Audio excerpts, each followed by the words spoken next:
Muy buenas tardes, noches, mañanas, mediodías, todo ese speech que todos ya conocemos. Bienvenidos a un nuevo video de historia que en el día de hoy nos convoca a analizar una revuelta o un proceso revolucionario de aspiraciones revolucionarias que no suele ser tan visibilizado desde nuestra perspectiva latinoamericana muchas veces y tampoco diría yo para la implicancia y la significancia e importancia que tuvo ha sido bastante abandonado en el relato y la narrativa pública. El día de hoy vamos a hablar de la guerra de los campesinos. ¿Y por qué quiero resaltar que considero que es un fenómeno no lo suficientemente visibilizado? Bueno, centralmente porque estamos hablando de la mayor revuelta agraria de la historia de Europa hasta la Revolución Francesa y la Revolución Rusa. Así que, como tal, la guerra de los campesinos es un acontecimiento central en el proceso no solo de lucha contra el feudalismo, sino también en la conformación de imaginarios radicales. Podríamos decir que es un punto central en la historia del radicalismo popular, la revolución o la guerra de los campesinos alemanes. El día de hoy, entonces, los convoco a que analicemos entonces un proceso que, a pesar de haber sido invisibilizado y como veremos, supuso no solo una movilización de cientos de miles de personas en pos de construir una sociedad más justa, sino también una lucha feroz por restablecer las jerarquías sociales. Y me acabo de dar cuenta de que les tengo que hacer anuncios parroquiales y no preparé las condiciones para esos anuncios parroquiales. Pero bueno, Quiero que podamos avanzar rápidamente en este video, así que voy a hacer 2 o 3 cuestiones para presentarles los anuncios y decirles lo siguiente. Esta semana tenemos 2 funciones. Por un lado, nos vamos a estar presentando, a ver, ¿dónde está el flyer? ¿Dónde está el flyer? El flyer está... No está. Bueno, capaz que no estaba el flyer. No, tiene que estar. Lo dijimos la clase pasada, estoy bastante seguro de que lo dijimos la clase pasada. Bueno, a veces hay mala suerte, a veces estas cosas ocurren. Pero bueno, quiero resaltar lo siguiente. Tenemos función en Caras y Caretas. Este sábado a la noche vamos a tener una nueva edición de Grandes Boludos en la Historia. Este maravilloso ciclo que nos convoca a analizar y estudiar el fenómeno de la boludez en los seres humanos a lo largo de la historia. No solo en Argentina propiamente, sino a nivel mundial. Así que este sábado vamos a tener show de Grandes Boludos en Historia en Caras y Caretas. Las reservas tienen que hacerse en Alternativa Teatral, que es la página o la plataforma que solemos usar para esto. Pero no solo voy a estar en Caras y Caretas en Capital Federal, sino que también este viernes voy a presentar Grandes Boludos en la Historia en mi patria natal de Morón. Ahí está. En Bartolina. Así que este viernes 28 de abril a las 8 de la noche, voy a estar en lo que es la esquina de French y Abel Costa, cerca del centro de Morón. Y para hacer sus reservas, acá no tengo mis anteojos, tienen que escribir por WhatsApp al número 11 39 28 98 42. Por las dudas, para el que lo esté escuchando, 11 39 28 98 42. Ambos shows, como saben, y para democratizar todo lo posible, son a la gorra, así que pueden reservar su entrada, venir libremente y allá lo veremos. Pero bien, sin más preámbulos, vamos a lo que nos convoca el día... por las dudas, esperen. Si no están disponibles este sábado o ya vieron otras versiones de Grandes Boludos en la Historia y a pesar de que son todas distintas, prefieren otra cosa, el sábado 6 de mayo vamos a presentar Día del Trabajador en Caras y Caretas. Otro show aparte. Así que tenemos 3 shows en los próximos 10 días. Viernes 28 a la noche en Morón, sábado 29 a la noche en Caras y Caretas, sábado 26 a la noche en Caras y Caretas. Así que todos invitados a participar. Bien, ahora sí, sin más preámbulos, vamos a lo que nos convoca el día de hoy. El día de hoy vamos a hablar de la guerra de los campesinos alemanes. Un conflicto armado que no solo se trató propiamente de un conflicto, no fue un conflicto interestatal, sino que fue prácticamente una guerra social, un levantamiento interno que alcanzó un carácter revolucionario contra el orden feudal propiamente, pero además contra el propio sistema de gobierno del Sacro Imperio Romano.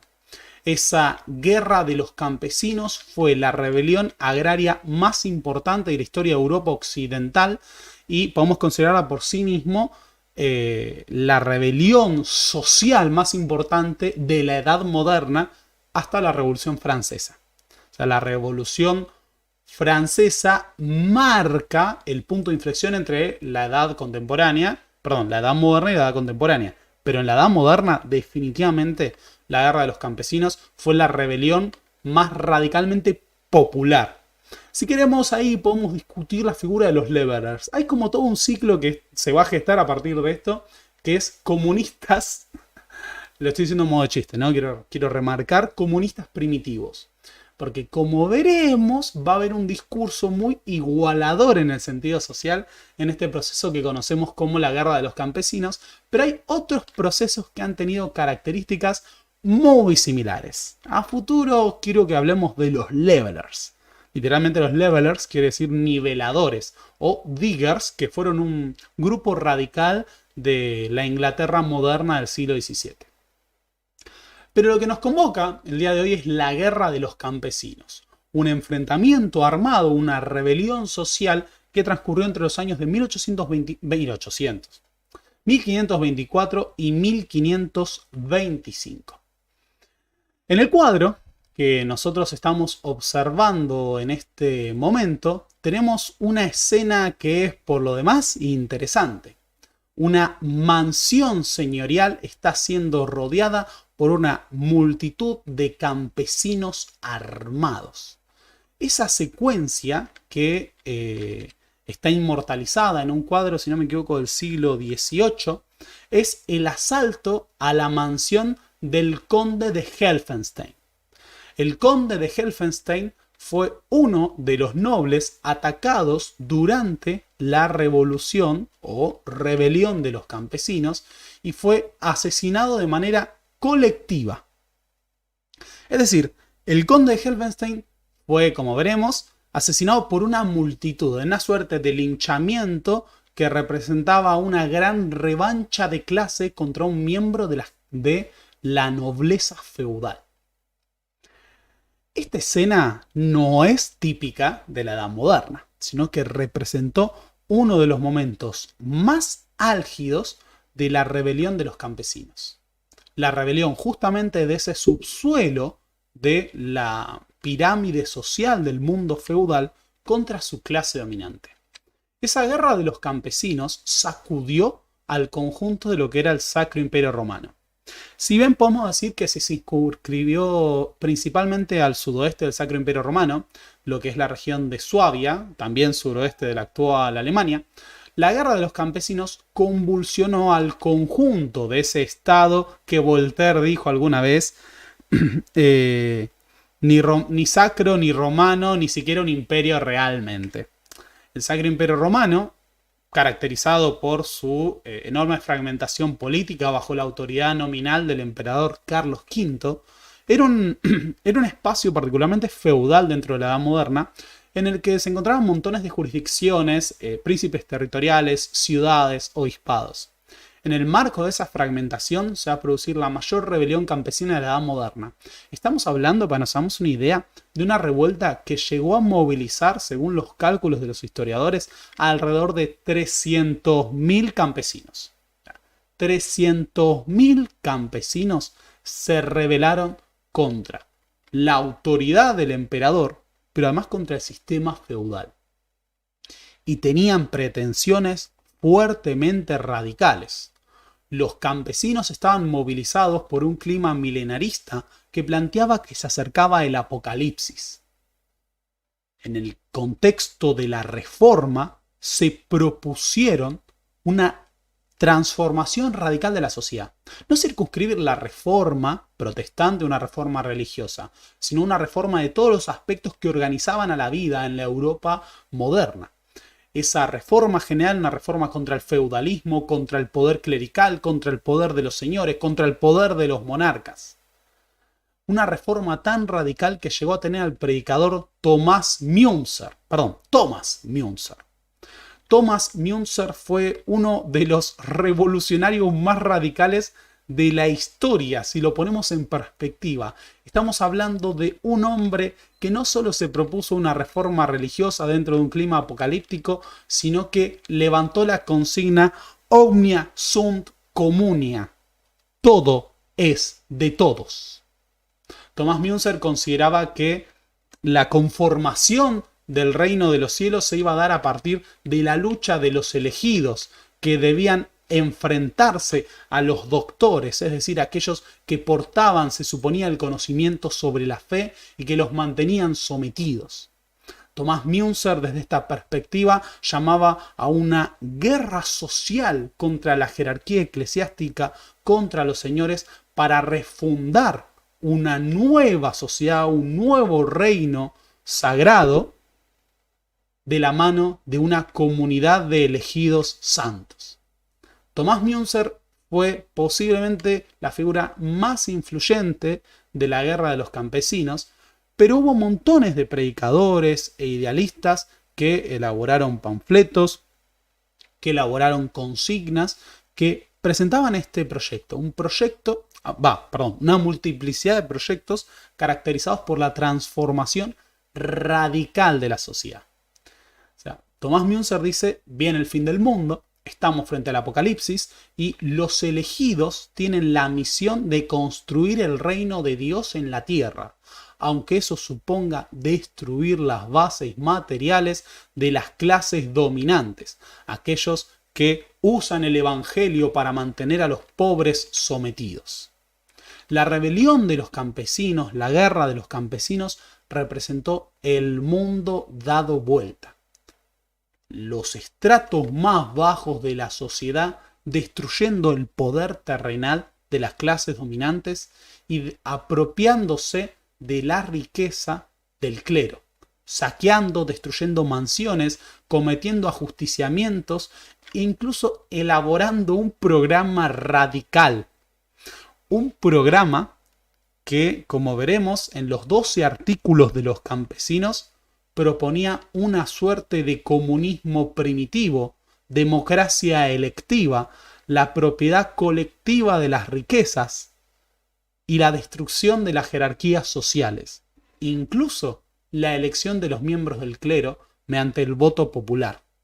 Pero uno de los puntos más importantes de los artículos de los campesinos, los 12 artículos de los campesinos de Suabia, que son el producto de una síntesis, es que consideraban que si uno de esos puntos era contrario al evangelio, debía ser anulado. Es decir, no solo proponían una reforma radical de la sociedad, sino que sustentaban esa reforma en el evangelio. Es decir, Jesús, Dios, había liberado a los hombres, había entregado la tierra a los hombres para que la disfruten en comunidad, y nuestro proyecto no es contrario al evangelio, sino que deviene de su propia práctica. Uno de los temas particulares de la guerra de los campesinos es que, como mencionamos anteriormente, se dio en el contexto de la reforma y a futuro la contrarreforma. Ese enfrentamiento entre la Iglesia Católica y sus defensores y los representantes primero de Lutero y posteriormente de Calvino. Cuando se produce la guerra de los campesinos, estamos en pleno conflicto. Hacía 7 años que Lutero había publicado sus 95 tesis, había pasado solo 3 años desde la Dieta de Worms, en la que Carlos V confronta con Lutero a partir de esta división de la Iglesia Católica, y en medio del enfrentamiento entre las autoridades católicas y los príncipes protestantes va a haber una coincidencia.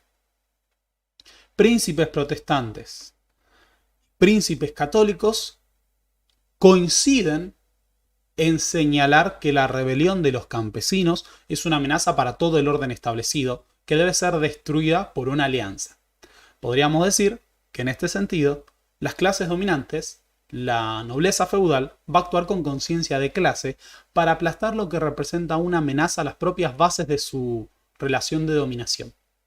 Incluso el propio Lutero se van a manifestar en favor de la represión y destrucción del movimiento campesino. Así que cuando las papas quemaron y las bases del poder de los señores feudales estuvieron en crisis, se produjo una reorganización de esa clase dominante para aplastar la rebelión campesina. Es así que a lo largo del verano entre la primavera y el verano de 1825 se va a producir una brutal represión en la que los señores con sus poderosos ejércitos van a masacrar a 100.000 campesinos. 100.000 personas fueron asesinadas durante el aplastamiento de la rebelión campesina de Alemania. Por las dudas, dimensiones en ese número, porque la población era mucho menor de la que estamos acostumbrados. O sea, el Sacro Imperio Romano hacia el 1525 tenía que tener alrededor de unos 15 millones de habitantes. Hablamos de 100.000 personas asesinadas. Fue una verdadera carnicería y una revancha de clase ante la amenaza que había representado la rebelión de los campesinos contra la nobleza feudal. Hubo, digamos, en las propias ejecuciones una demostración del poder de los príncipes con el objetivo de aplastar esa amenaza y además cualquier proyecto de cuestionamiento al orden establecido. Así que, faltó una imagen. ¿Cuál nos faltó? No hay una imagen que no se va a mostrar, me parece. Bueno, esperemos que sí. Pero bueno, de eso es lo que vamos a hablar el día de hoy. El día de hoy nos toca hablar de la guerra de los campesinos. Y este tema es el que vamos a explicar muy detalladamente. Y ya sé que uno me dirá, no, pero Pablo, tenés que hablar del dólar. Mañana vamos a hablar del dólar en Café Millennial. Y hace mucho tiempo que tengo ganas de explicar este tema y de volver a los temas de historia moderna. Pero bueno, sin más preámbulos, la guerra de los campesinos. A la hora de evaluar la guerra de los campesinos y lo que son propiamente las revueltas rurales, tenemos un montón de estudios históricos pertinentes. Un punto que quisiera resaltar es que en su momento Roland Musnier hizo grandes aportes con Les Paysans of Languedoc. Musnier con Furores Campesinos y Les Paysans of Languedoc es de Leroy Ladurie. Estamos acostumbrados a pensar en el campesinado como una clase ahistórica, que no tiene reivindicaciones propias, que no tiene especificidades, como si estuviera congelada en el tiempo. Pero además, dotamos al campesinado de un carácter infantilizado, ingenuo, carente de reflexión, carente de programas. Bueno, un punto central para entender la guerra de los campesinos es que los campesinos no son simple y llanamente los productores que no tienen conciencia de su realidad y simplemente están condenados a un rol pasivo en la historia, sino que el campesinado es el gran protagonista de la historia del mundo feudal. Para empezar, porque la enorme mayoría de la población son campesinos. Y todo el aparato productivo del orden feudal hasta la transición plena al capitalismo se va a sustentar en la renta agraria. Así que el campesinado está en la base del edificio social del mundo feudal. Los laboratores dentro de los tres órdenes cumplían un rol central. Generaban la renta de la que,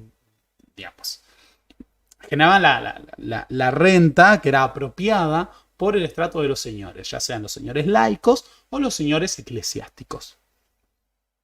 Ese campesinado atravesó sus propios procesos de transformación, no solo durante la Edad Media, sino también durante la Edad Moderna. Cuando ingresamos en la Edad Moderna tenemos que pensar que se está dando un proceso que es central para la historia del campesinado, que es el fin de la servidumbre medieval. La servidumbre se podría definir de diversas formas. Una de las definiciones clásicas del materialismo histórico es entenderla como una relación de apropiación de excedente mediante medios extraeconómicos. Esa famosa expresión de Maurice Dobb de la coerción extraeconómica. Dentro de esta trayectoria, Robert Brenner planteaba que la servidumbre permite la apropiación del excedente campesino mediante medios políticos jurídicos, y hay una unidad dentro del modo de producción feudal entre el poder político y el poder económico. Frente a esas tesis del desincrustamiento que planteaban ver la economía y la política como cosas diferenciadas, uno de los puntos centrales de la tesis de Brenner es que no hay tal cosa como la diferenciación entre la política y la economía en el orden feudal, sino que la sujeción política y el poder jurídico de los señores es lo que define la apropiación de la renta. ¿Bien? Así que esa coerción extraeconómica que experimentan los siervos en el orden feudal no solo los convierte en sujetos dependientes del poder terrenal de los señores, sino que los obliga al pago de un conjunto de cargas sobre ese estrato. Pero a pesar de la existencia de este poder señorial sobre el campesinado, hay una serie de instituciones que refieren a lo que llamamos la vida comunal o la comunidad aldeana, la comunidad campesina. El campesinado medieval tenía, por ejemplo, la administración colectiva de ciertos recursos. Por ejemplo, los open fields o las tierras comunales.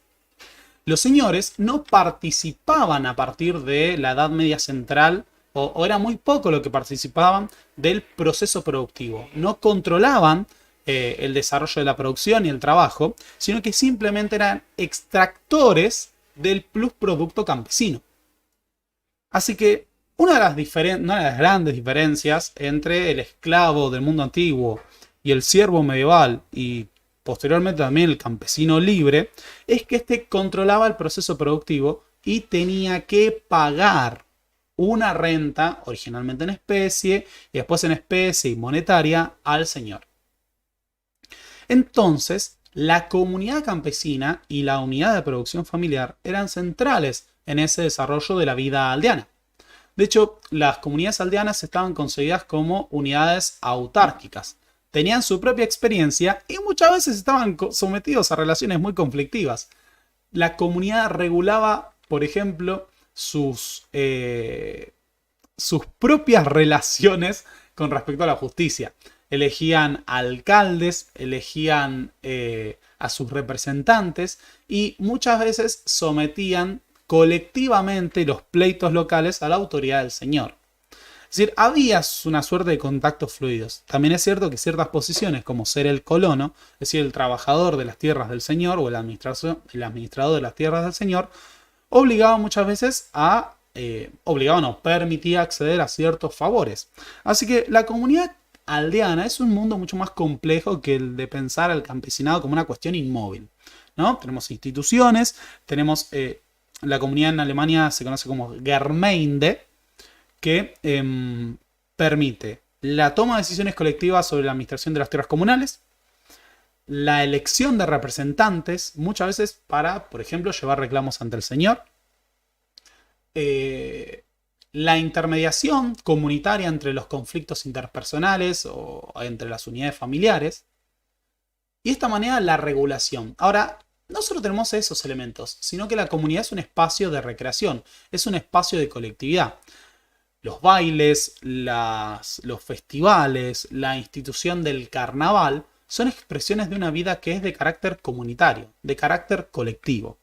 Un planteo de ciertos historiadores que han trabajado sobre la transición al capitalismo es como, por ejemplo, nos hubiera sido inconcebible para un miembro de la comunidad aldeana campesina del mundo feudal el apropiarse o beneficiarse del alquiler o la extorsión económica hacia una persona con la cual después tenía que compartir las fiestas, los banquetes o el carnaval.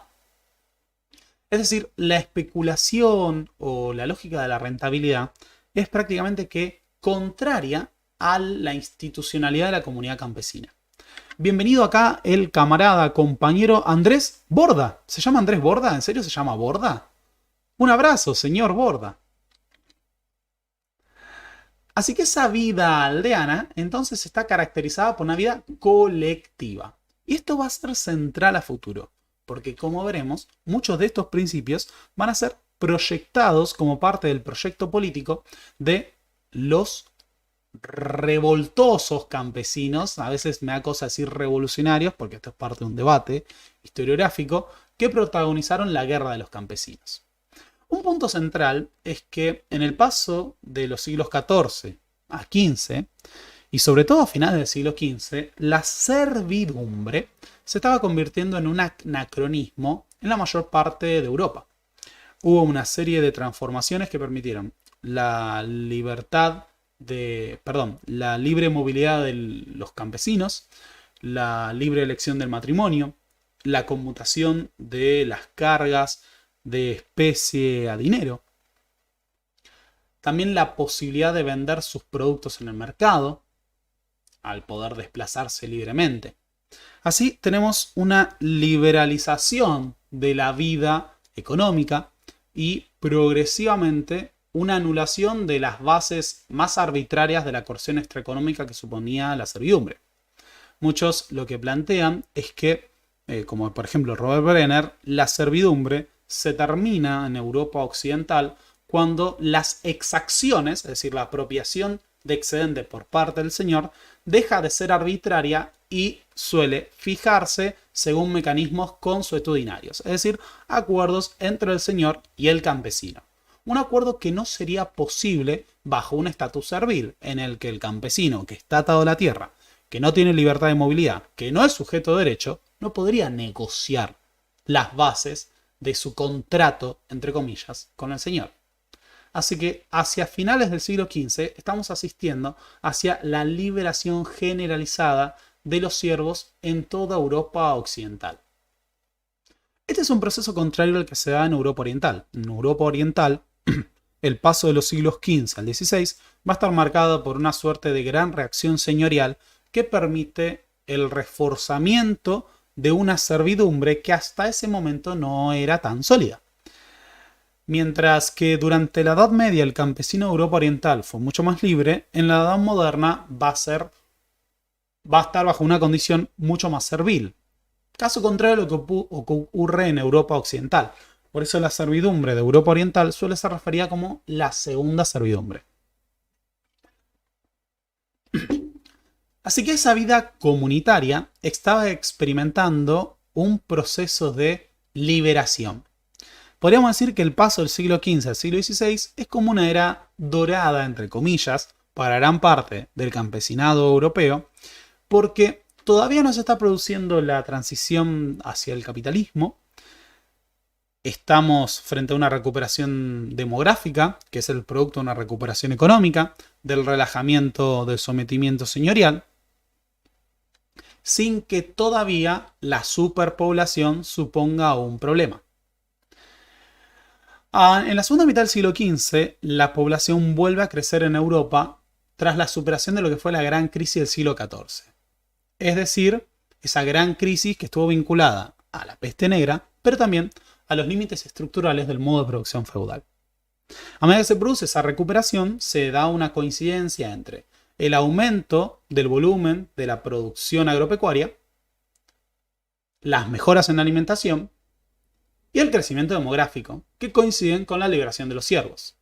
Pero Alemania es un espacio de transición, como dijimos antes, casi me olvidé de mencionarlo. Alemania se encuentra en el centro de Europa, y como tal, tenía la convivencia dentro del Sacro Imperio Romano de realidades que eran propias del mundo de Europa Occidental y propias del mundo de Europa Oriental. De esta manera, en Alemania tenemos la supervivencia de mecanismos serviles, es decir, de relaciones arbitrarias de apropiación del excedente y de coerción extraeconómica por parte de los señores que sobreviven durante más tiempo. Por ejemplo, en la región de Suabia. Acá hay un punto que es importante, que es que el aumento de la producción campesina, el aumento de la capacidad productiva y el relajamiento del control de la producción habían permitido que muchos campesinos de Alemania mejoren su nivel de vida. Pero esto muchas veces convivía con algunas arbitrariedades que eran casi que resabios del orden feudal clásico. Limitaciones para elegir el casamiento o algunas exacciones como lo que se llama el derecho de muerte o las tasas de mutación. ¿Qué eran las tasas de mutación? Bueno, la tasa de mutación es una de las cargas feudales más duras de pagar. ¿En qué consisten? Bueno, cuando se produce la muerte de un campesino y este debe heredar la tierra a sus hijos, una parte del volumen, perdón, una proporción del valor de la tierra pasa al señor. O sea, es como un impuesto a la herencia, pero para los sectores más pobres de la sociedad. La particularidad de la tasa de mutación, como veremos en contextos inflacionarios, es el siguiente.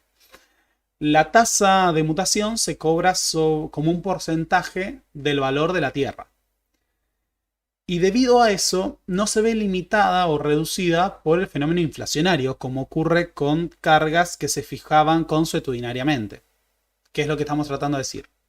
Que cuando señores y campesinos fijaban cargas de manera consuetudinaria, la inflación, que va a ser característica del siglo XVI, tendía a disminuir la importancia que ese canon suponía para el campesino.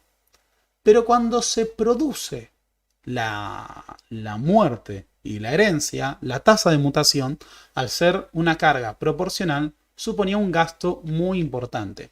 Y a medida que crece la población en el contexto posterior a la crisis del siglo XIV, vamos a tener mayor presión sobre la tierra. ¿Qué quiere decir esto? Bien, si la tierra es un bien limitado, propiamente, y no puedo generar más tierra, aunque sí puedo avanzar y roturar ciertos campos, avanzar sobre los bosques, a medida que crece la población, crece la renta sobre la tierra. Y a medida también que las familias campesinas se reproducen, se da la subdivisión de las tenencias. Esto quiere decir que progresivamente, a medida que avanza el siglo XVI, las explotaciones campesinas, allí donde el campesinado es libre, van a ser progresivamente más pequeñas. Esas explotaciones cada vez más pequeñas aportan menos productos. Y en esa condición, las tasas que son proporcionales a la renta representan una carga muy pesada. La particularidad de este fenómeno que permite la supervivencia de la servidumbre en las regiones de Suabia es que es en gran parte una consecuencia del fragmentario orden del Sacro Imperio Romano. Me voy a poner los anteojos no porque tenga que leer, sino porque me gasta más la vista. El Sacro Imperio Romano es una entidad política sui generis. No existió algo como esto en ningún momento. El historiador Peter Wilson la compara con la Unión Europea, diciendo que es la única cosa que se compara en este sentido es la Unión Europea, porque la Unión Europea es una entidad que supone la integración de sus partes, la existencia de un gobierno centralizado, pero al mismo tiempo autonomía dentro de cada uno, que se reconoce como parte de ese todo. Bueno, el Sacro Imperio Romano, como decía Voltaire, ni sacro, ni romano, ni siquiera un imperio realmente, era una suerte de estado o monarquía electiva confederal en la que existían distintas entidades feudales autónomas. Desde los caballeros imperiales, que eran diminutos príncipes territoriales, hasta los principados, condados, obispados, ducados, los principados obispados en los que coincidía la autoridad eclesiástica y la autoridad laica, las ciudades imperiales, que eran ciudades libres. Todo este conjunto de estados de repente estaban sujetos a una autoridad muchas veces nominal del emperador. ¿Qué es el emperador? Un monarca electivo. Hay un parlamento, entre comillas. Parlamento me refiero a un poder legislativo, una asamblea del Sacro Imperio Romano, así como lo fueron los Estados Generales, así como lo fue el Riksdag de Suecia, como lo fue el Parlamento de Inglaterra, que es el Reichstag. El Reichstag, en el Sacro Imperio Romano, tiene, digamos, 3 cámaras. Está la Cámara de las Ciudades, la Cámara de los Príncipes y por último la Cámara de los Electores. ¿Qué son los electores? Bueno, los electores en el siglo XVI, porque después esto cambia de composición, son 7 príncipes laicos y eclesiásticos que tienen el derecho a elegir al emperador. Respectivamente, los 7 príncipes son el rey de Bohemia, el margrave de Brandeburgo, el duque de Sajonia, el duque del Palatinado y el obispo de Treveris o Trier, el obispo de Colonia y el obispo de Mainz o Maguncia. No, esperen, me falta uno. ¿Dije rey de Bohemia? ¿Por qué? Acá Ah, y el rey de Bohemia. Ahí está, 7. No, 8. Conté mal. Vámonos. Brandeburgo. Palatinado. Sajonia. Bohemia. Colonia. Treveris. Maguncia. No, lo dije bien. Bueno. Estos 7 príncipes, laicos y eclesiásticos, son los que eligen al emperador. La particularidad del Sacro Imperio Romano es que tiene una gran fragmentación política, porque cada una de estas entidades tiene sus propios derechos, incluso están los Landtag. ¿Qué son los Landtag? Los Landtag o dietas son las propias asambleas o estados que representan a los súbditos de cada príncipe territorial. O sea, así como tenés el Reichstag, que representa todo el imperio, de repente vos tenés en Bohemia, el reino de Bohemia, que es una unidad dentro del Sacro Imperio Romano, sus propios estados territoriales en los que se votan impuestos, se acuerda con el monarca. Y así ocurre con cada uno de los los principados del Sacro Imperio Romano. La particularidad del Sacro Imperio Romano es que a partir del siglo XVI va a ser gobernada por una dinastía que nosotros conocemos muy bien, porque le hemos dedicado mucha historia, muchos memes. Los Habsburgo. Los Habsburgo llegan al poder en el Sacro Imperio Romano con la elección de Carlos I de España, V de Alemania, como Sacro Emperador Romano.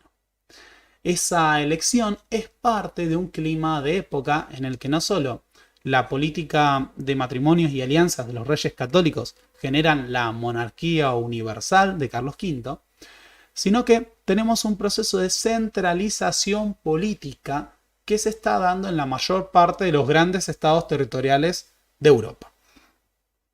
Por ejemplo, los Valois centralizan la autoridad de Francia. Los reyes católicos centralizaron la autoridad de Castilla y Aragón. Los Tudor centralizan la autoridad de Inglaterra. Y antes de que Carlos V ascendiera al trono, su abuelo, Maximiliano Habsburgo, había iniciado un primer proceso de centralización del Sacro Imperio Romano. Carlos V no solo es el monarca universal que se propone consolidar su autoridad interna dentro del Sacro Imperio Romano, sino que a su vez va a competir por la supremacía de los Habsburgo en el conjunto de Europa. Esa lucha por la supremacía ya había empezado en tiempos de sus abuelos, los reyes católicos, con lo que se conoce como las guerras italianas, un ciclo de conflictos armados que se inician en 1494, con la invasión de Carlos VIII Valois de Francia a Italia reclamando el trono de Nápoles, y que van a durar hasta la paz de Cato Cambresis, que la firma Felipe II en 1559. Así que medio siglo, más de medio siglo de guerras entre distintos estados europeos, pero principalmente el Reino de Francia y los Habsburgo, primero los Reyes Católicos, después los Habsburgo, por el control de Italia. La paz de Cato Cambresis, firmada por Felipe II y Enrique II, sanciona el triunfo de los Habsburgo por establecer su supremacía en Italia. Pero cuando Carlos V gobierna, todavía estamos en plenas guerras italianas. Y a lo largo de ese ciclo de guerras, el emperador no solo va a ir a la guerra constantemente en Italia, sino que va a presionar fiscalmente a sus súbditos para mantener su poderoso ejército compuesto por mercenarios que tienen un alto costo. Así que mientras Carlos V lleva adelante sus guerras en Italia, en Alemania no solo se resienten los príncipes por la centralización política, sino gran parte de, entre comillas, los pecheros, aunque ese es un término propio de Castilla, que son los súbditos del emperador que terminan pagando, mediante las cargas impositivas, los costos de las guerras en el exterior.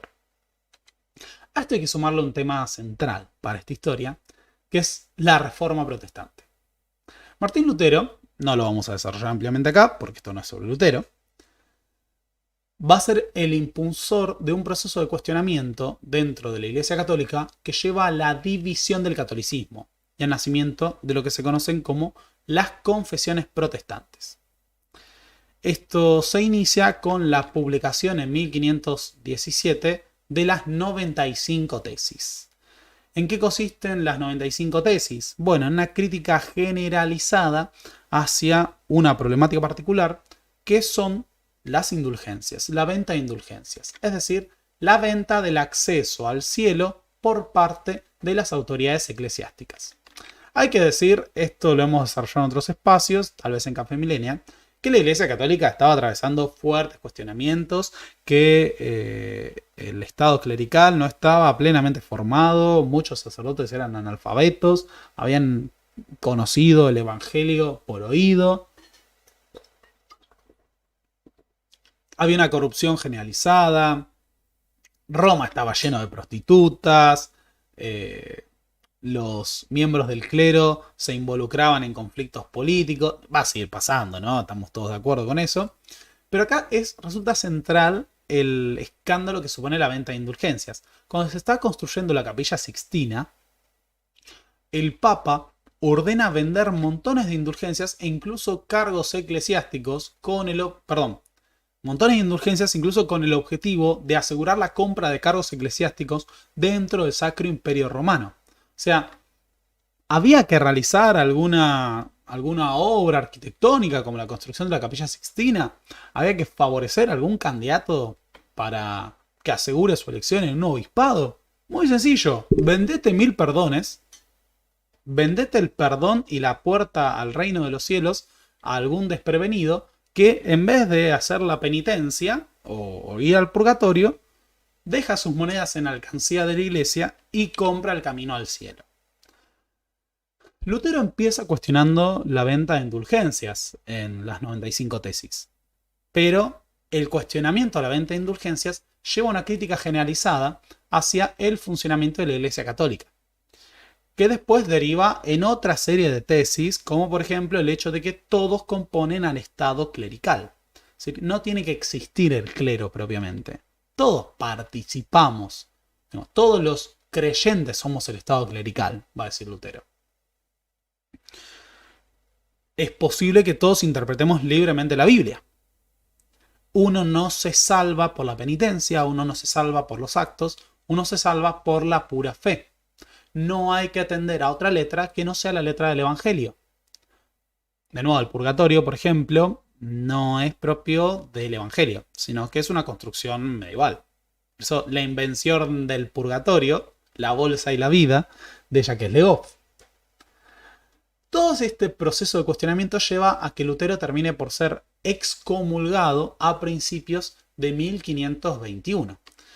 Pero Lutero, a pesar de su enfrentamiento abierto con la jerarquía eclesiástica, obtiene un gran apoyo, con el papado sobre todo, y va a haber seguidores del clero que lo van a acompañar, va a obtener apoyo sobre todo de los príncipes territoriales, que en la estructura confederal, entre comillas, del Sacro Imperio Romano, consideraban que el poder del Papa y el poder del emperador, ligado históricamente al Papa, representaban una amenaza para su propia autonomía. Así que muchos príncipes alemanes adhieren a la causa del protestantismo, cuyo nombre surge de la protesta de Estiria. Con esta serie de cuestionamientos es que Lutero termina por reunirse con Carlos V en la Dieta de Worms. En mayo de 1521, Lutero y y Carlos V tienen su propia reunión cumbre en la que Carlos V se propone escuchar lo que tiene Lutero para decir, para ver qué es lo que tiene que aportar. Acá hay que plantear una realidad que es la siguiente. No se quería dividir a la Iglesia Católica. Muchos, como Carlos V, planteaban preservar la unidad del catolicismo para evitar su debilidad ante otras amenazas, o guerras internas, guerras entre católicos y protestantes, como va a ocurrir, o la amenaza, por ejemplo, del Imperio Turco. Entonces, Lutero le presenta todas sus tesis a Carlos V y Carlos V lo escucha como, sí, voy a anotar todo esto en mi máquina de escribir invisible. Sos un hereje, sos un hereje, sos un hereje, sos un hereje. Y está bien que te hayan excomulgado. La dieta de Worms y el encuentro entre Lutero y Carlos V no va a evitar la división de la Iglesia Católica. La Iglesia Católica se va a dividir y van a ser propiamente la Iglesia Luterana o la Confesión Luterana, que es solo una de las primeras ramas de un proceso generalizado de división dentro de la Iglesia Católica. Acá hay que señalar un punto que me parece importante, que es que la Reforma luterana es solo una pata de un proceso generalizado de cuestionamiento de la autoridad de la Iglesia Católica. Y que a lo largo de todo este periodo, no solo Lutero va a ser uno de los que cuestione el orden eclesiástico o la autoridad del Papa o el funcionamiento de las indulgencias, sino que hay un proceso generalizado de cuestionamiento que abarca a otros autores, abarca a otros teólogos que cuestionan no solo la institución eclesiástica, no solo la relación con Dios, sino incluso, por ejemplo, el funcionamiento de la sociedad. Cameron, en un texto que se llama Las turbulencias de la fe, sostiene que no tenemos que hablar de la reforma, sino que sería mucho más adecuado hablar de las reformas. Y esto ya sé que suena muy fácil, es algo muy posmoderno ponerle plural a las cosas y decir que se invisibilizan procesos.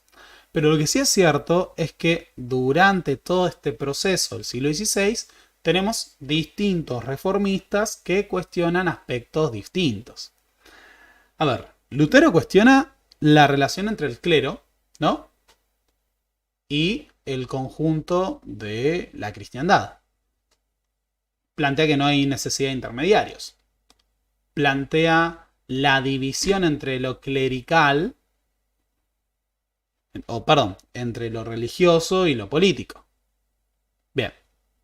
Pero tenemos otros reformistas como Zwinglio, que van a terminar proponiendo reformas más radicales, que tienen una misión de evangelización, y posteriormente Calvino, que plantea una iglesia civil, democrática, la instancia del pacto, la doctrina de la predestinación, o incluso a partir de esto una reforma de la sociedad bajo una estructura de pactos y convenciones. Así que hay una serie de cuestionamientos generalizados y reformas en los que Lutero tiene una importancia central definitivamente, pero no es el único exponente y no es la única influencia. Uno de los temas centrales a la hora de pensar la guerra de los campesinos es que Lutero no es el que genera la guerra de los campesinos. Hay una interpretación muy simplista de este proceso que plantea lo siguiente. Bueno, Lutero, con la Reforma, inspiró a los campesinos que realizaron el levantamiento en Alemania. No, bueno, esto es muy burdo, porque no necesariamente estos campesinos leyeron a Lutero, o no todos. Lutero es parte de un clima generalizado de cuestionamiento al orden eclesiástico, al orden político, a la autoridad del emperador, a la autoridad del papa, pero también de un clima de lo que llamamos milenarista. Un clima milenarista en el que muchos empiezan a temer, por ejemplo, sobre cuál va a ser su destino después de que muera. ¿Cuál es el gran conflicto con la Reforma? Imagínate que yo todo este tiempo te dije que cumpliendo la penitencia, comprando una indulgencia, te ganas el camino al cielo, ¿no? Y un día te enterás que no hay ningún sustento doctrinario para ello. Que el camino al cielo no está asegurado. Y que si se viene el fin de los tiempos, capaz que todos se van al infierno Porque todo este tiempo estuvieron siguiendo una serie de predicadores que habían distorsionado el discurso o las enseñanzas del Evangelio. ¡Qué jodido!, ¿no? La crisis del siglo XIV, la peste negra, las guerras, tuvieron un fuerte impacto en la cosmovisión y el imaginario social, que propició relatos apocalípticos, relatos de regeneración, de la necesidad de la salvación. Y acá Lau plantea algo muy importante, que es, ¿sabían leer? No, la mayor parte de la población era analfabeta, así que no todos iban a leer a Lutero. Lo que tenemos que entender es que la prédica de Lutero es parte de un clima generalizado de cuestionamientos que incluso preceden a Lutero. Acá quiero, por ejemplo, presentarles una figura que un día merece un video aparte, porque fue un fenómeno muy interesante, que es Jan Hus. Jan Hus fue un reformista bohemio de principios del siglo XV. Para los que no se ubican, el reino de Bohemia comprende, casi siempre me sale decir Checoslovaquia, esta vez no lo voy a decir, lo estoy diciendo en chiste, pero muchas veces no lo digo en chiste, simplemente me sale decir Checoslovaquia. Bohemia tiene su base en lo que hoy es República Checa.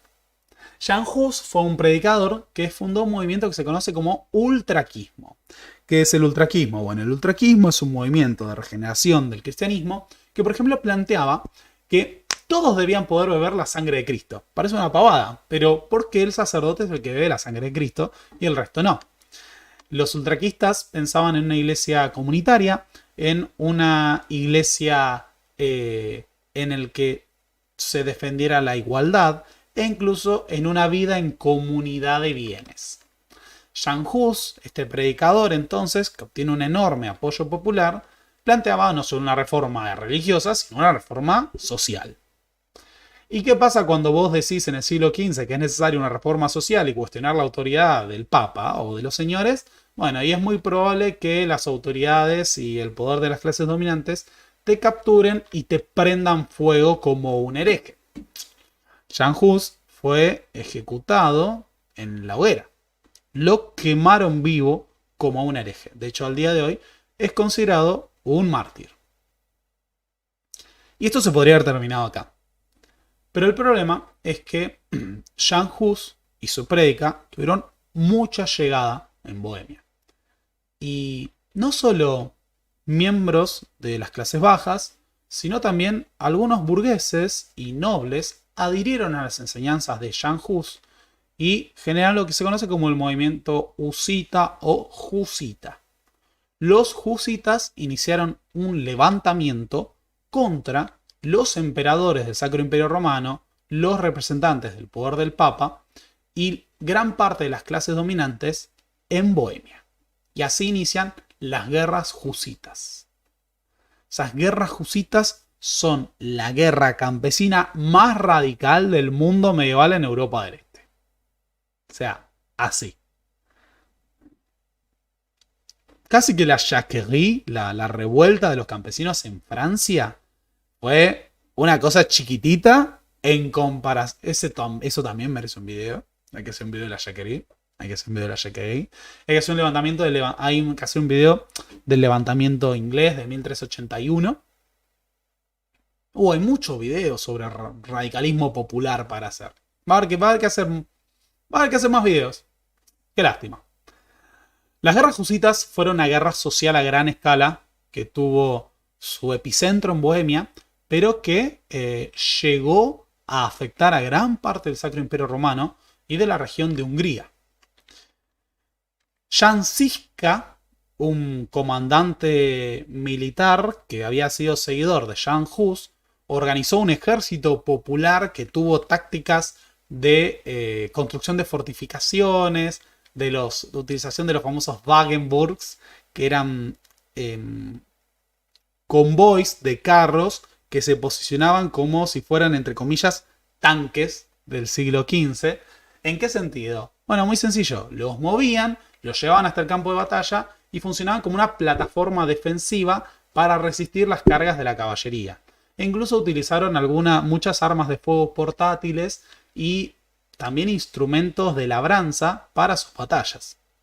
Así, los husistas resistieron, y sacudieron a las relaciones de dominación del Sacro Imperio Romano durante unas décadas. Después sus seguidores se dividieron y fueron reabsorbidos, aunque el ultraquismo permaneció como una base religiosa muy importante de Bohemia.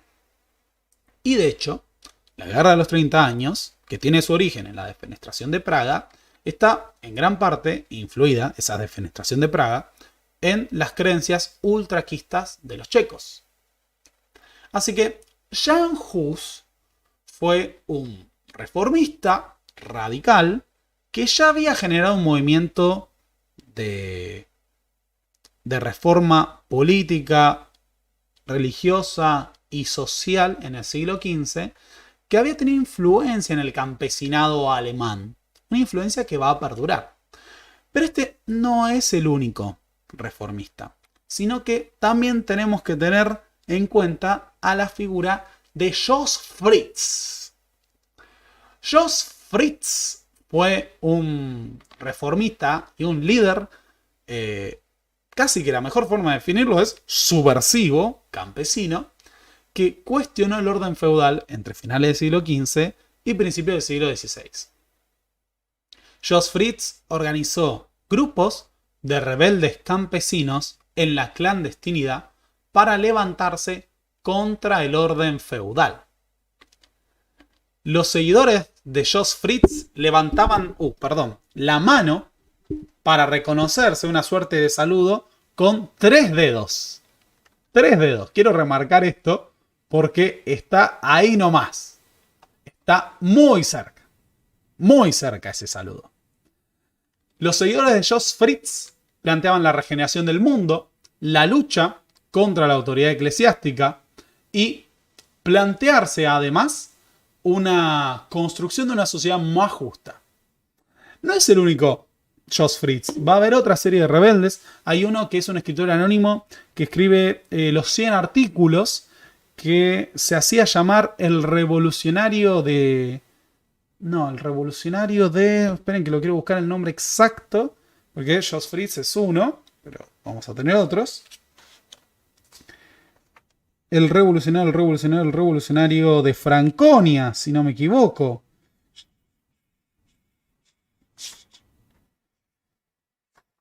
Acá no me lo puedo acordar. Bueno, a lo que yo quiero ir es que Jos Fritz es parte de un movimiento general de cuestionamientos al orden feudal, pero también de cuestionamientos al orden eclesiástico. Es el gran líder de un movimiento que va a ser conocido como el Bunshu, la rebelión del zapato. ¿Por qué digo la rebelión de...? Fíjense que ahí está el saludito. El saludito de los 3 dedos. 3 dedos, 3 dedos del Bunshu. ¿Por qué hicimos el Bunshu? Porque usaban un zapato como estandarte. Y el lema de los seguidores de Jos Fritz es: solo Dios imparte la justicia. Es decir, el poder del clero, el poder de los señores, no es importante. El poder central es el de Dios. Dios es el que va a garantizar la justicia en el mundo. El Bunshu fue una revuelta entonces que se prolongó hasta principios del siglo XVI y que tuvo mucha influencia en Alemania, porque fue una primera revuelta social y campesina que afectó el orden establecido, y muchos de los veteranos del Bunshu van a participar de la guerra de los campesinos. Es más, Jos Fritz estaba en la clandestinidad. Así que lo que algunos sostienen es que fue parte también de la guerra de los campesinos. Algo que es difícil de comprobar, pero que es muy probable porque sabemos que seguía vivo para entonces. El hecho de que el estandarte sea un zapato y que da cuenta de que acá está la gente de a pie, los grupos que sostienen el sistema, implica una fuerte conciencia de clase. Los grupos movilizados en el Bunshu representaban a los de abajo en su lucha, en su rebelión contra los de arriba. Solo Dios imparte la justicia. Lo que yo quiero que se entienda con todo esto es que no podemos entender la guerra de los campesinos como un producto de la prédica de Lutero. No, había una tradición de radicalismo popular, de radicalismo religioso, de radicalismo campesino, que era preexistente, que se remontaba al siglo XV y que estaba fuertemente asentado en el imaginario popular. A ver, los adultos de la guerra de los campesinos eran niños cuando se produjo la rebelión del Bundschu. Por eso, durante la guerra de los campesinos, reaparece el concepto del Bundschu y el zapato también se utiliza como estandarte para movilizar a las tropas de campesinos en rebelión. Bien, así que, dicho esto, para que lleguemos a la guerra de los campesinos, ya tenemos una larga tradición de luchas campesinas, de radicalismo popular, que se remontaba un siglo hacia atrás.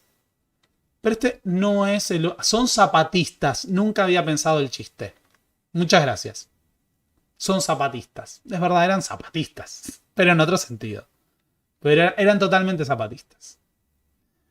Si nosotros queremos pensar entonces la guerra de los campesinos, hay que decir que primero se asienta en una tradición de radicalismo popular que tenía un siglo de trayectoria en Alemania, por lo menos.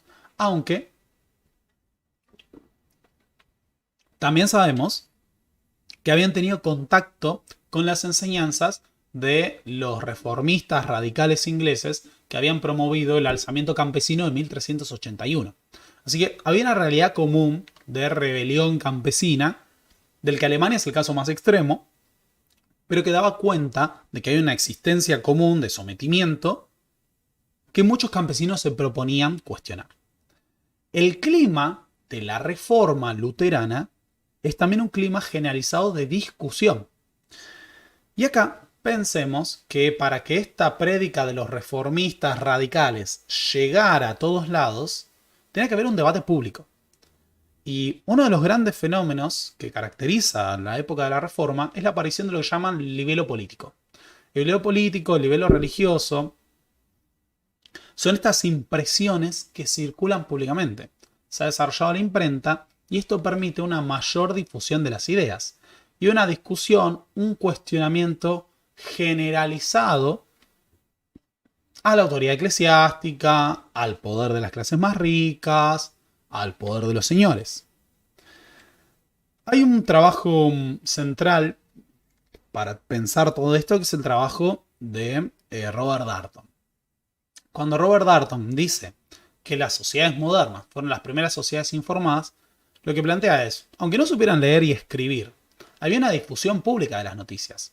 La gente iba cantando las octavillas para decir las noticias, se leía públicamente, lo que aparecía en texto era reformulado en sonetos o en versos que se cantaban y alguien los iba gritando. De esta forma todos estaban informados, no vivían aislados del mundo, tenían contacto con lo que estaba ocurriendo. Así que ese debate público y el planteo, por ejemplo, de que tal vez no nos vamos a salvar y todo lo que estamos haciendo es el camino equivocado al cielo, generó un clima de incertidumbre, cuestionamiento y debate en toda la sociedad alemana del siglo XVI. Otro punto importante que destaca el historiador Pérez Agorín es que si bien nosotros pensamos en la guerra de los campesinos como esto, un fenómeno fundamentalmente campesino, muchos protagonistas de esa guerra provienen de otros estratos vinculados al mundo campesino. Vamos a tener artesanos, herreros, carniceros, cerveceros. Había muchos cerveceros o párrocos y predicadores del mundo rural y popular.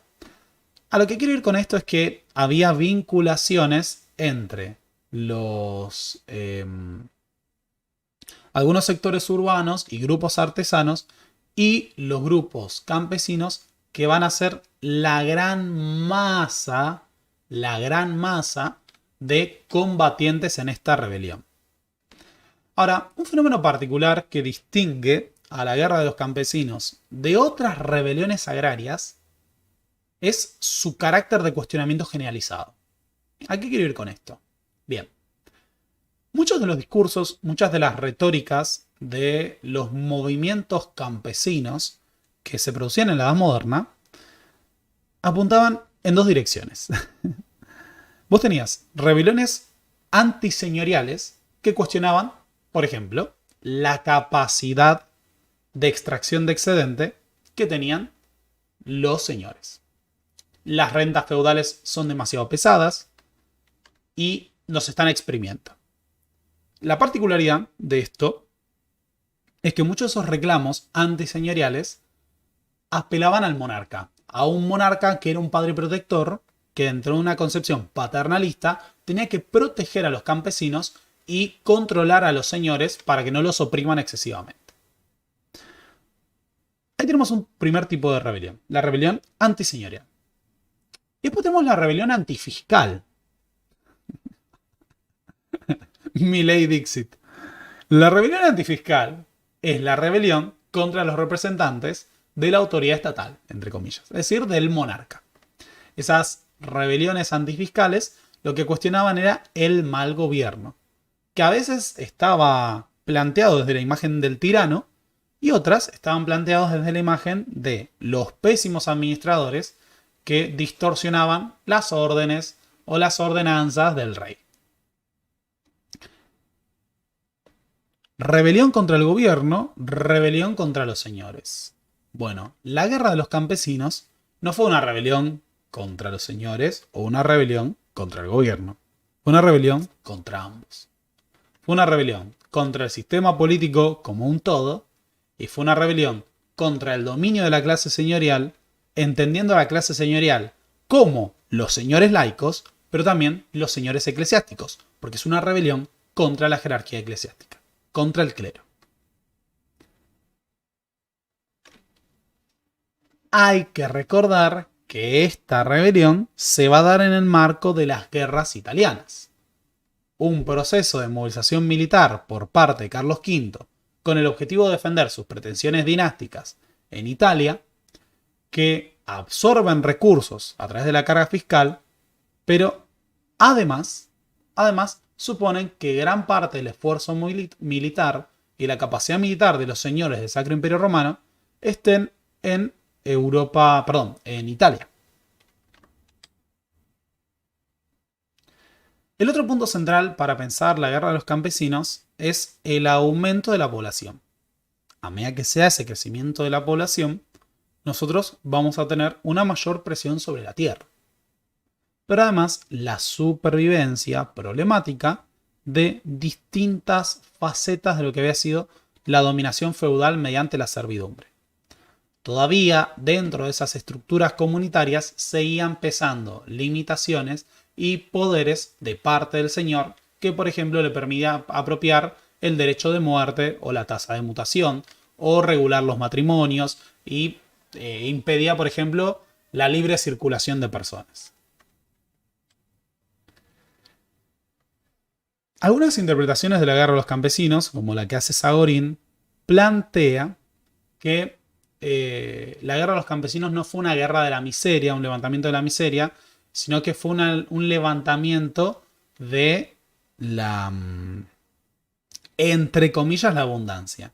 La expectativa de que había un crecimiento que estaba siendo limitado por el poder de los señores. Thomas Brady, en su libro Histories of the Reformation in Europe, analiza la guerra de los campesinos y utiliza un concepto que se ha utilizado más de una vez, que es a revolution of the common man. Una revolución del hombre común. Para Thomas Brady es la revolución popular más radical de la Edad Moderna.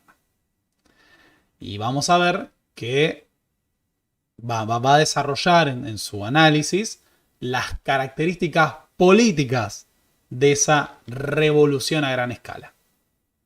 El otro elemento importante para pensar el clima de inestabilidad que alimenta a la revolución del hombre común es la inflación. ¡Ja, ja, ja! ¡Qué gracioso! La inflación del siglo XVI, la revolución de los precios, que por las dudas le hemos dedicado un video el año pasado y lo pueden ver, hay un video llamado Inflación que analiza la revolución de los precios, el primer proceso inflacionario importante de lo que es la edad moderna, es un proceso inflacionario de más o menos una inflación del 3% anual, que sin embargo se había convertido en una demostración de inestabilidad económica. Una economía volátil. Los precios están revolucionados. Ese clima de incertidumbre, de presión de la tierra, de supervivencia de elementos serviles, de opresión señorial, de presión fiscal, de centralización política, dentro de una gran tradición contestataria, radical y popular, fue el caldo de cultivo para la gran rebelión campesina que se va a iniciar hacia finales de 1824 en Alemania. Todo esto en el marco de un pensamiento milenarista, apocalíptico. Se viene una revolución, que es el producto de que estamos ante el fin de los tiempos y hay que salir a construir el reino de Dios, porque solo los justos se van a salvar. Un punto central para entender la revolución o la guerra de los campesinos es la propia fragmentación política del Sacro Imperio Romano. Porque así como el Sacro Imperio Romano tenía distintas unidades políticas, distintas soberanías, distintas jurisdicciones, la guerra de los campesinos no es una rebelión única, sino que es un momento de rebelión generalizada en donde vamos a tener distintos núcleos, distintos ejércitos, distintas organizaciones campesinas en cada jurisdicción. Como, punto central, Suabia, y dentro de Suabia, la Alta Suabia, pero también Turingia, a futuro vamos a tener a los de Munster, vamos a tener Franconia. Todas estas regiones van a ser afectadas por la rebelión de los campesinos. Dentro de ese Sacro Imperio Romano, entonces podríamos decir que la rebelión se centra en el sur y el sudoeste. Vamos a tener estados como Würzburg, que estaban afectados, Mulhausen, Frankenhausen va a ser el espacio del evento decisivo de este ciclo de rebeliones. Así que Franconia, Suabia, todo lo que es sur y sudoeste de Alemania son los núcleos en donde tenemos estas explosiones campesinas. Uno de los puntos centrales es que todas estas rebeliones, todas estas movilizaciones campesinas contra el poder de los señores empiezan como sublevaciones ante el pago de cargas señoriales. Los campesinos empiezan a oponerse al pago de las exacciones. Empiezan a oponerse al pago de los diezmos. Y de esta manera se empieza a crear un clima de expectativas. De nuevo, tenemos una población que está atravesada por los debates de la Reforma, por las disputas confesionales, por el cuestionamiento que hizo Lutero y el desafío abierto planteado al emperador. En medio de ese debate de cuestionamientos, empezamos con una rebelión contra las cargas señoriales, una rebelión contra el diezmo, contra la autoridad señorial. Estas rebeliones se convierten en tumultos. Y dentro de esos tumultos aparecen estas instituciones de la vida comunitaria. La comunidad campesina organizada empieza a cuestionar en tanto colectivo al poder de los señores en distintos espacios del sur de Alemania. Cuando los señores intentan controlar la situación, la revuelta se vuelve violenta. Parte de que esto sea un fenómeno colectivo también está impulsado por esto. La proliferación de las publicaciones, de las octavillas, de las impresiones que permitían acceder a las consignas de los rebeldes campesinos. Entonces, todo se debate públicamente, todo se discute, todo se cuestiona. Y lo que empieza siendo una rebelión contra las cargas señoriales se convierte en un cuestionamiento generalizado a la autoridad de los señores y a la autoridad de la Iglesia Católica. Así, los tumultos sacuden también a las ciudades. En las ciudades, los artesanos, que tenían un acceso mucho más cercano a los debates públicos, porque había mayores tasas de alfabetización, una población más concentrada, empiezan a atacar a los grupos patricios. Empiezan a atacar a los comerciantes. Y como era de esperarse en este contexto, también atacan a los judíos porque son un chivo expiatorio histórico, ¿no? Un poquito la otra vez hablamos de antisemitismo. Bueno, el antisemitismo acá llevaba a que los judíos sean vistos como usureros y los ataquen. De repente se realizan saqueos de tiendas, de pan a los especuladores, se empiezan a atacar las mansiones señoriales y a prender fuego los títulos de los señores. Todavía se cometen pocos asesinatos. Esto ya sé que suena a apología, tal vez. Pero se produjeron relativamente pocos asesinatos de señores, pero fueron muy resonantes. En general lo que se producía era humillaciones. Se quemaban las sanciones, se quemaban los títulos señoriales, se quemaban las mansiones señoriales, con el objetivo de saquear y apropiar riqueza.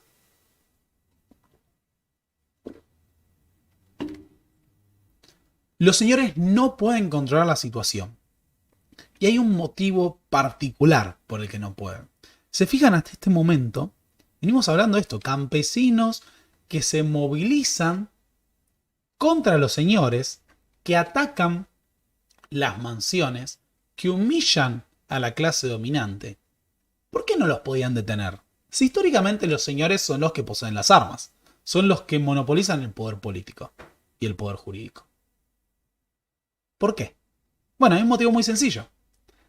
La rebelión de los campesinos en 1524 se extiende porque Carlos V se ha llevado a los principales nobles de Alemania y sus ejércitos de campaña en Italia.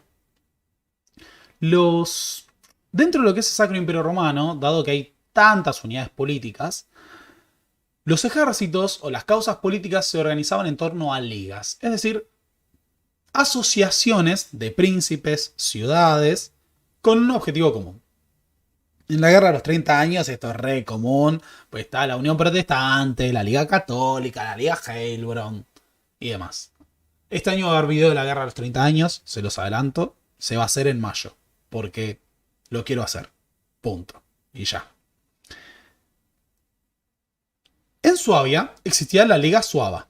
La Liga Suaba era la principal organización militar de los príncipes del sur de Alemania, pero estaban de campaña en Italia. Estaban con el ejército de Carlos V enfrentando a los franceses.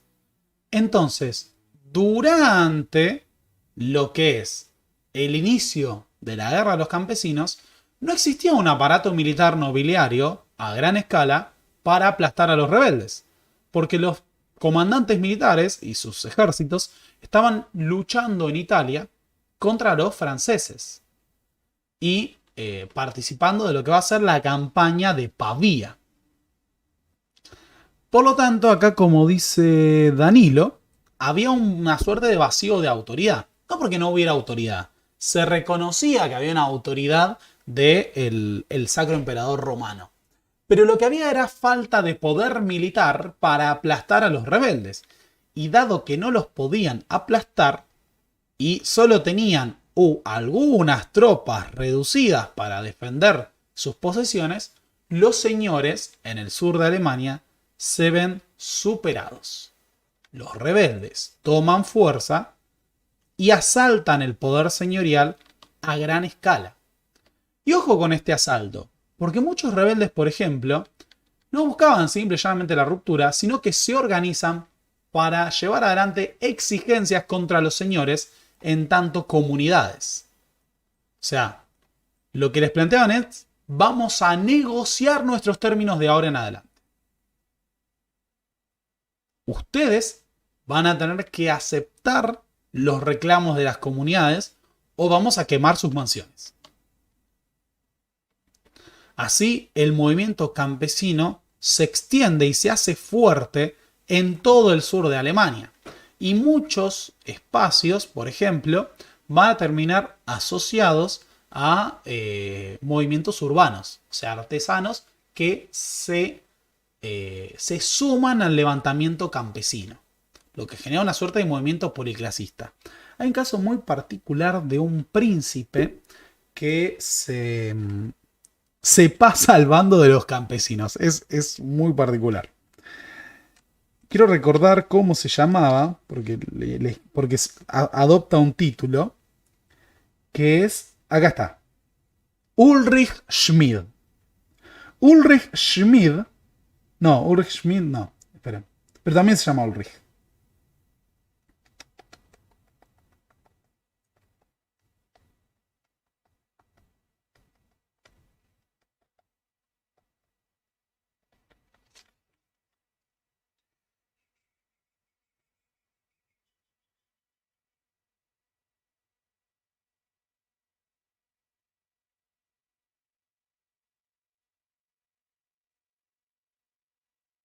Ah, no lo puedo encontrar.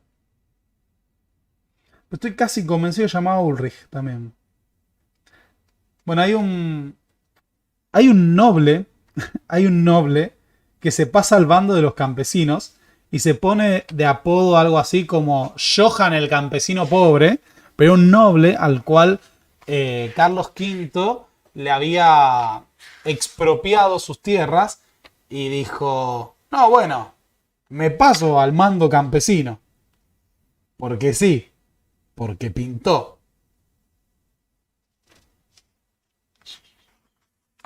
Ah, pero no lo puedo encontrar acá. Les pido mil disculpas. Me olvidé el nombre de este príncipe.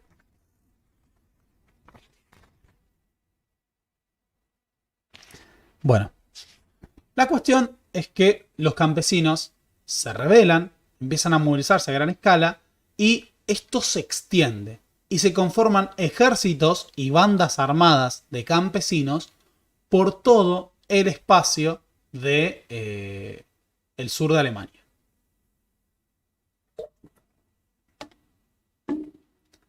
Esteban Ulrich.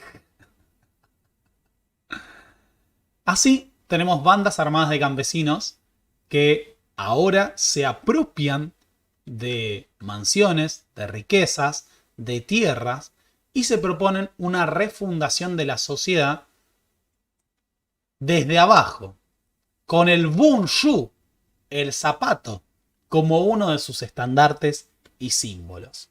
Uno de los temas particulares es que sean experiencias de organización comunal, colectiva e incluso republicana a través de lo que son los Haufen. ¿Qué son los Haufen? Bueno, los Haufen son las confederaciones campesinas que surgen en el contexto de la guerra de los campesinos. Es decir, conjuntos de comunidades que se asocian eligiendo sus propias autoridades de manera democrática e incluso asociando distintos colectivos. Hay dentro justamente de la Alta Suabia surge la Unión Cristiana de Suabia, que es una combinación de 3 Haufen distintos que se confederan, es decir, surge como una gran confederación de asociaciones campesinas para defender sus reclamos. Así tenemos Haufen en Turingia, Haufen en Würzburg, y tenemos de esta manera distintos colectivos campesinos autoorganizados para enfrentarse a los señores y al poder eclesiástico. Los Haufen justamente se apoyaban en las instituciones comunitarias. Podemos verlo como una reproducción en sentido macro de la comunidad aldeana campesina. O sea, los principios comunitarios llevados a una escala local, regional. ¿Cuáles son nuestros principios? Propiedad colectiva, elección de autoridades, toma de decisiones en asambleas. Bien, ¿qué pasa si organizamos eso a una gran escala? ¿Qué pasa si asociamos a distintos colectivos campesinos? Los Haufen no solo controlaban los ejércitos, sino que incluso empezaron a administrar cuestiones económicas. La distribución de riquezas, la apropiación de tierras, la explotación de las tierras comunales. O sea, de esta manera tenemos unas pseudo-organizaciones republicanas que empiezan a tomar control directo de las tierras bajo dominio campesino. Por ejemplo, la implementación de la justicia. Una justicia de instituciones democráticas. Pensemos lo subversivo que es, porque la justicia era señorial. Pero ahora la comunidad estaba, por ejemplo, autorizando la expropiación de riquezas de los señores y la recuperación de las tierras comunales. De esta manera, tenemos una conformación a gran escala de un vasto movimiento en todo el sur de Alemania que no está unificado en gran parte porque responde a la fragmentación histórica y política del Sacro Imperio Romano. Así como había fragmentación política, había fragmentación dentro del movimiento campesino que tenía distintas fuerzas, distintos Haufen, distintas confederaciones y asociaciones combatiendo. Lo interesante es esto. Si hay una muestra de que la guerra de los campesinos no es el producto del levantamiento de la protesta de Lutero, de la reforma luterana, sino de un vasto movimiento de radicalismo popular, es la fuerza que tiene el símbolo del Bundschuh. Un símbolo que no era luterano, que era preexistente. El Bundschuh fue uno de los elementos que estuvo vigente durante la guerra de los campesinos. El estandarte de los guerreros campesinos que eran a su vez la gente de a pie. Los pobres. Es el mundo a vuelta.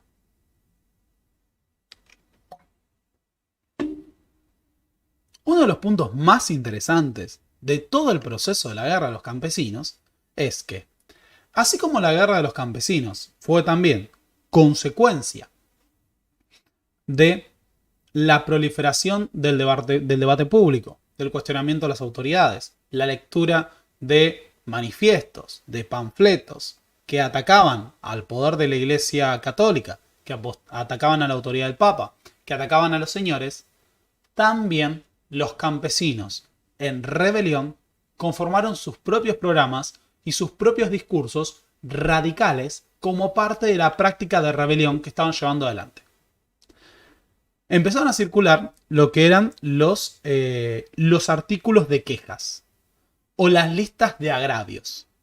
¿Qué eran los artículos de quejas? Bueno, acá de esto hubo cientos. Comunidades campesinas presentaban cuáles eran los principales problemas que enfrentaba la comunidad. ¿Cómo nos están atacando los señores? ¿Qué es lo que nos falta?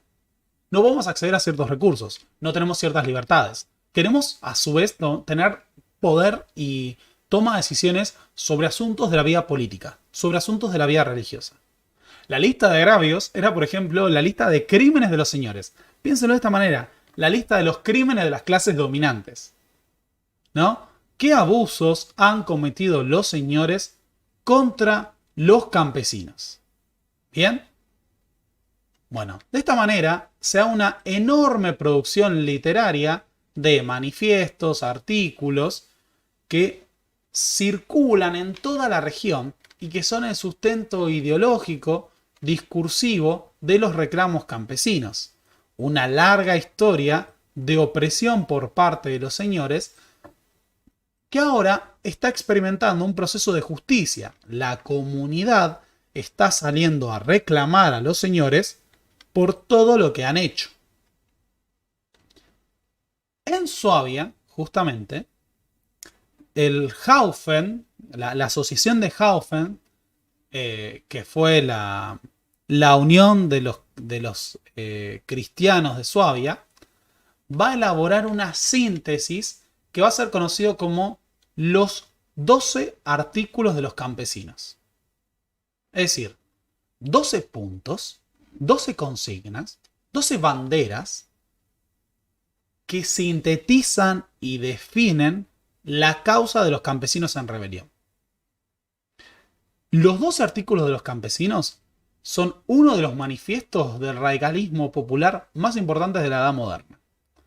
Fueron impresos decenas de veces durante la rebelión y a lo largo del próximo siglo, hasta los procesos revolucionarios posteriores de la Edad Moderna, como la Revolución Inglesa, van a ser uno de los programas radicales de muchas de las revueltas campesinas de la Edad Moderna. Es decir, allí donde surgían cuestionamientos a las clases dominantes, van a aparecer los 12 artículos de los campesinos como un antecedente discursivo, como una influencia en el radicalismo popular que se rebelaba contra los señores. Esos 12 artículos de los campesinos los podemos leer, porque los tenemos al día de hoy. Lo que quiero remarcar antes de leerlos es que son de 1525.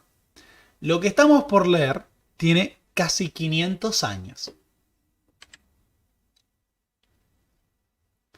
Nuestras comunidades tendrán el derecho de elegirse sus propios párrocos y estos deberán predicar la palabra de Dios únicamente según el Evangelio. Es decir, nada de todo lo que le agregó la Iglesia Católica.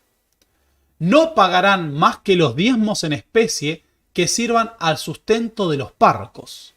El excedente se usará en beneficio de los pobres. Es decir, el diezmo solo se va a pagar para que coman los párrocos, para que sobrevivan, y lo que quede del diezmo va a ser para los pobres. Los pobres deben ser mantenidos por la comunidad. No hay que mantener a un grupo parasitario. Tienen que tener lo que necesitan. Se suprimirá la esclavitud, acá refiere a la servidumbre, porque Cristo, con su preciosa sangre, nos ha redimido a todos sin excepción. Cristo ya nos liberó. No tiene que existir la servidumbre. ¿Por qué habría sujeción de los hombres? Si Cristo dice que todos somos iguales. Serán libres para el campesino la captura de pájaros y la pesca, como también la caza, para que las fieras salvajes del Señor no dañen ni consuman de más lo nuestro, cosa que hasta hoy soportamos en silencio. Los bosques volverán a ser posesión de la comunidad. Es decir, lo que están buscando es la propiedad colectiva de los commons, los bienes comunales, o de la naturaleza. Un elemento que ha sido privatizado progresivamente desde la Baja Edad Media por los señores.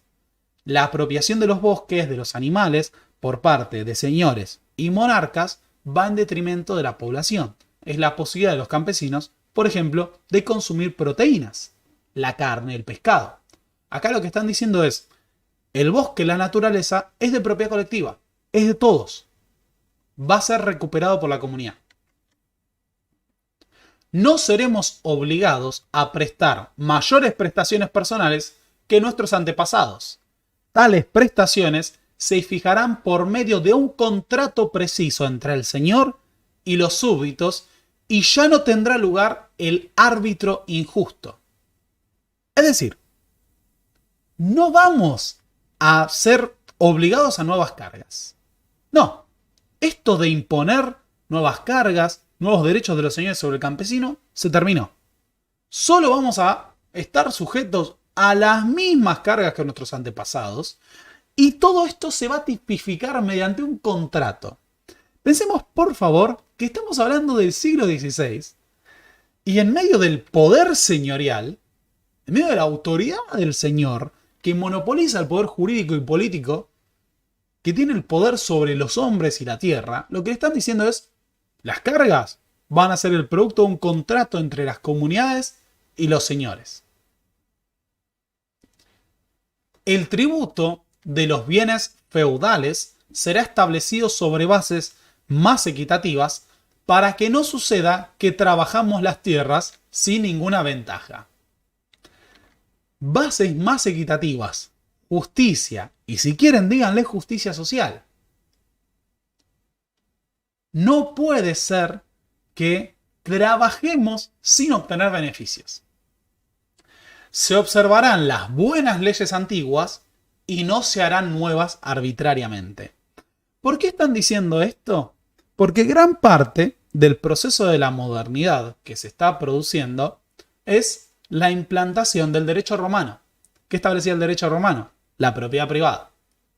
El principio de la propiedad privada que se instala a partir del resurgimiento del derecho romano va a la mano del poder absoluto del monarca, lo que hace que se termine el principio de propiedad precaria propio del mundo feudal, que permitía, por ejemplo, la existencia de la tierra comunal campesina. Con esa propiedad privada que impone las nuevas leyes de los romanos, lo que se está haciendo es imponer nuevas leyes que los campesinos desconocen, que no saben leer porque están en latín. Nada de nuevas leyes, nada de derecho romano. La costumbre, las buenas viejas leyes. Quien quiera que se haya apropiado injustamente terrenos pertenecientes a la comunidad, estará obligado a devolverlos. Nos tienen que devolver las tierras colectivas, nos tienen que devolver las tierras comunes a las comunidades. Cesará la costumbre llamada caso de muerte, por la cual los herederos deben redimir su herencia ante el señor mediante una parte de ella, por ejemplo, entregando su mejor ganado, y las viudas y los huérfanos resultan ciertamente despojados, es decir, terminar las tasas de mutación. Esas tasas pesadas que había que pagar cuando un campesino muere y pasa sus tierras a sus hijos. Y último, queremos, cuando uno de estos artículos sea contrario a la palabra de Dios y resulte impugnado a partir de tal fundamento, que ese artículo se considere abrogado. ¿Qué está diciendo? Muy sencillo. Si todo esto que estamos declarando, si todo esto que estamos reclamando, de alguna manera no coincide con las enseñanzas de Dios, con la palabra de Dios, que quede anulado. Pero lo que está diciendo básicamente es, todo lo que estamos planteando es parte de las enseñanzas del Evangelio. Es parte de lo que dijo Dios. ¿Dios quiere que los hombres sean iguales? Queremos que los hombres sean iguales. Los 12 artículos de los campesinos dan cuenta entonces de una existencia de un radicalismo popular y de una vocación igualitaria en un movimiento campesino de hace 500 años. 500 años, quiero remarcar, 1500. Y quiero remarcar esto, porque después uno cae en el falso historicismo de muchos apologistas del racismo, de la esclavitud, que te dicen, era la época, y yo les estoy diciendo que en el 1500, ¿no? O sea, 340 años de Lincoln, había gente diciendo, che, todos somos iguales, la esclavitud está mal. Y después tenés gente que te dice, no, bueno, era la época. No, había gente que no estaba a favor de la esclavitud. Pero quiero remarcar esto es 300 años antes de que se suprima la esclavitud en las colonias británicas. ¿No? Esto es 360 años antes de que se suprima la esclavitud en Brasil. Bien. Por las dudas, remarco esto. Los 12 artículos de los campesinos fueron muy influyentes en todos los procesos de movilización y revuelta campesina del siglo XVI.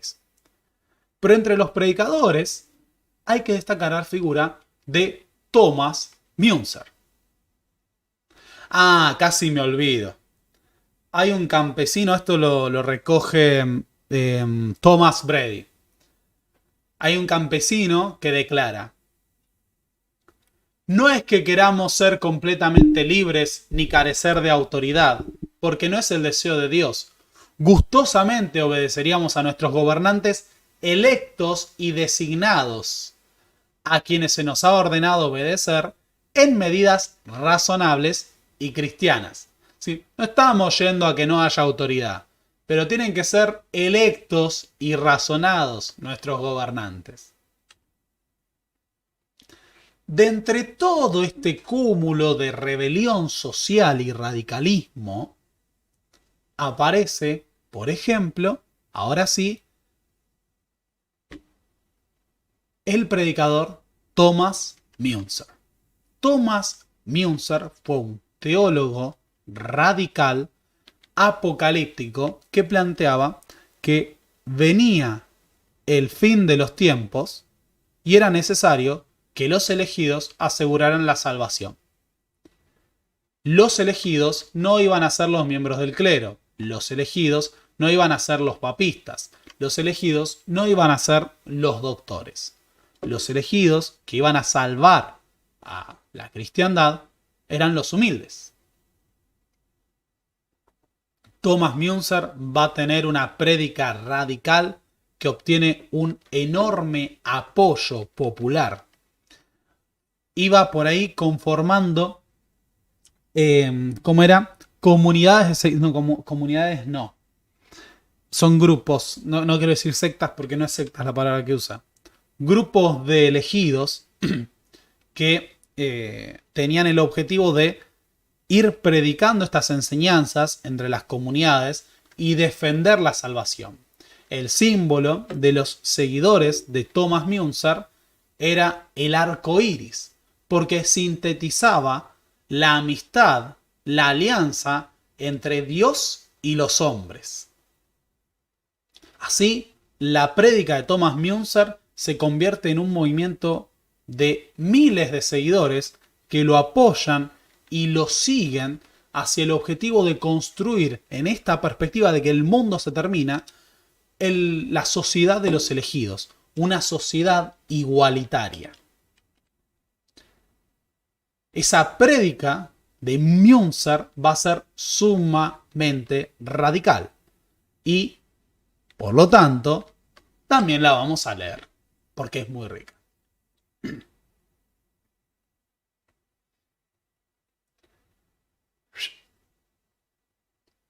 Para que la cristiandad pueda ser verdaderamente rescatada, es necesario eliminar a los ávidos perversos y juzgarlos como a perros. Por eso es necesario que surja alguien que vuelque a los hombres hacia la revelación del Cordero Divino. Casi todos afirmamos, estamos satisfechos con la Escritura, no queremos creer en ninguna revelación, Dios no habla ya más. ¿Piensas que si tal gente hubiera vivido en el tiempo de los profetas, les habría creído o los habría golpeado hasta morir? Sí, son tan ciegos en la Sagrada Escritura que no quieren ver u oír con cuánta firmeza ella insiste en el hecho de que se puede y se debe ser amaestrados solo por Dios. La ciencia de Dios, la recta fe cristiana, no debe ser transmitido mediante el fétido aliento de los diabólicos doctores, sino mediante la eterna y poderosa palabra del Padre que está en el Hijo, con la iluminación del Espíritu Santo. No hay que aprender la palabra de Dios por los sacerdotes, sino de manera directa. Pero además Müntzer llama a una proclamación a la rebelión generalizada. Acá hay una expresión que está mal traducida acá, se traduce de dos formas distintas, que es el tiempo está maduro, pero en realidad otra traducción es el tiempo es ahora. La consigna del tiempo es ahora es una consigna que aparece repetidas veces en el radicalismo campesino de estos años. El tiempo es ahora. Impedid a todos vuestros hermanos que se burlen del testimonio de Dios, porque de otro modo irán todos a la ruina. Toda la tierra germánica, francesa, italiana estará en movimiento. Está en movimiento. El maestro quiere hacer su juego y los malvados deben estar preparados. Durante la semana de Pascua han sido devastadas 4 colegiatas en Fulda, en Kitgau, en Hegau, en la Selva Negra los campesinos se han sublevado en número de 3000. Más pasa el tiempo, más grande se hace su tropa. Mi única preocupación es que los locos se arrojen en un pacto falso, porque todavía no han conocido el daño.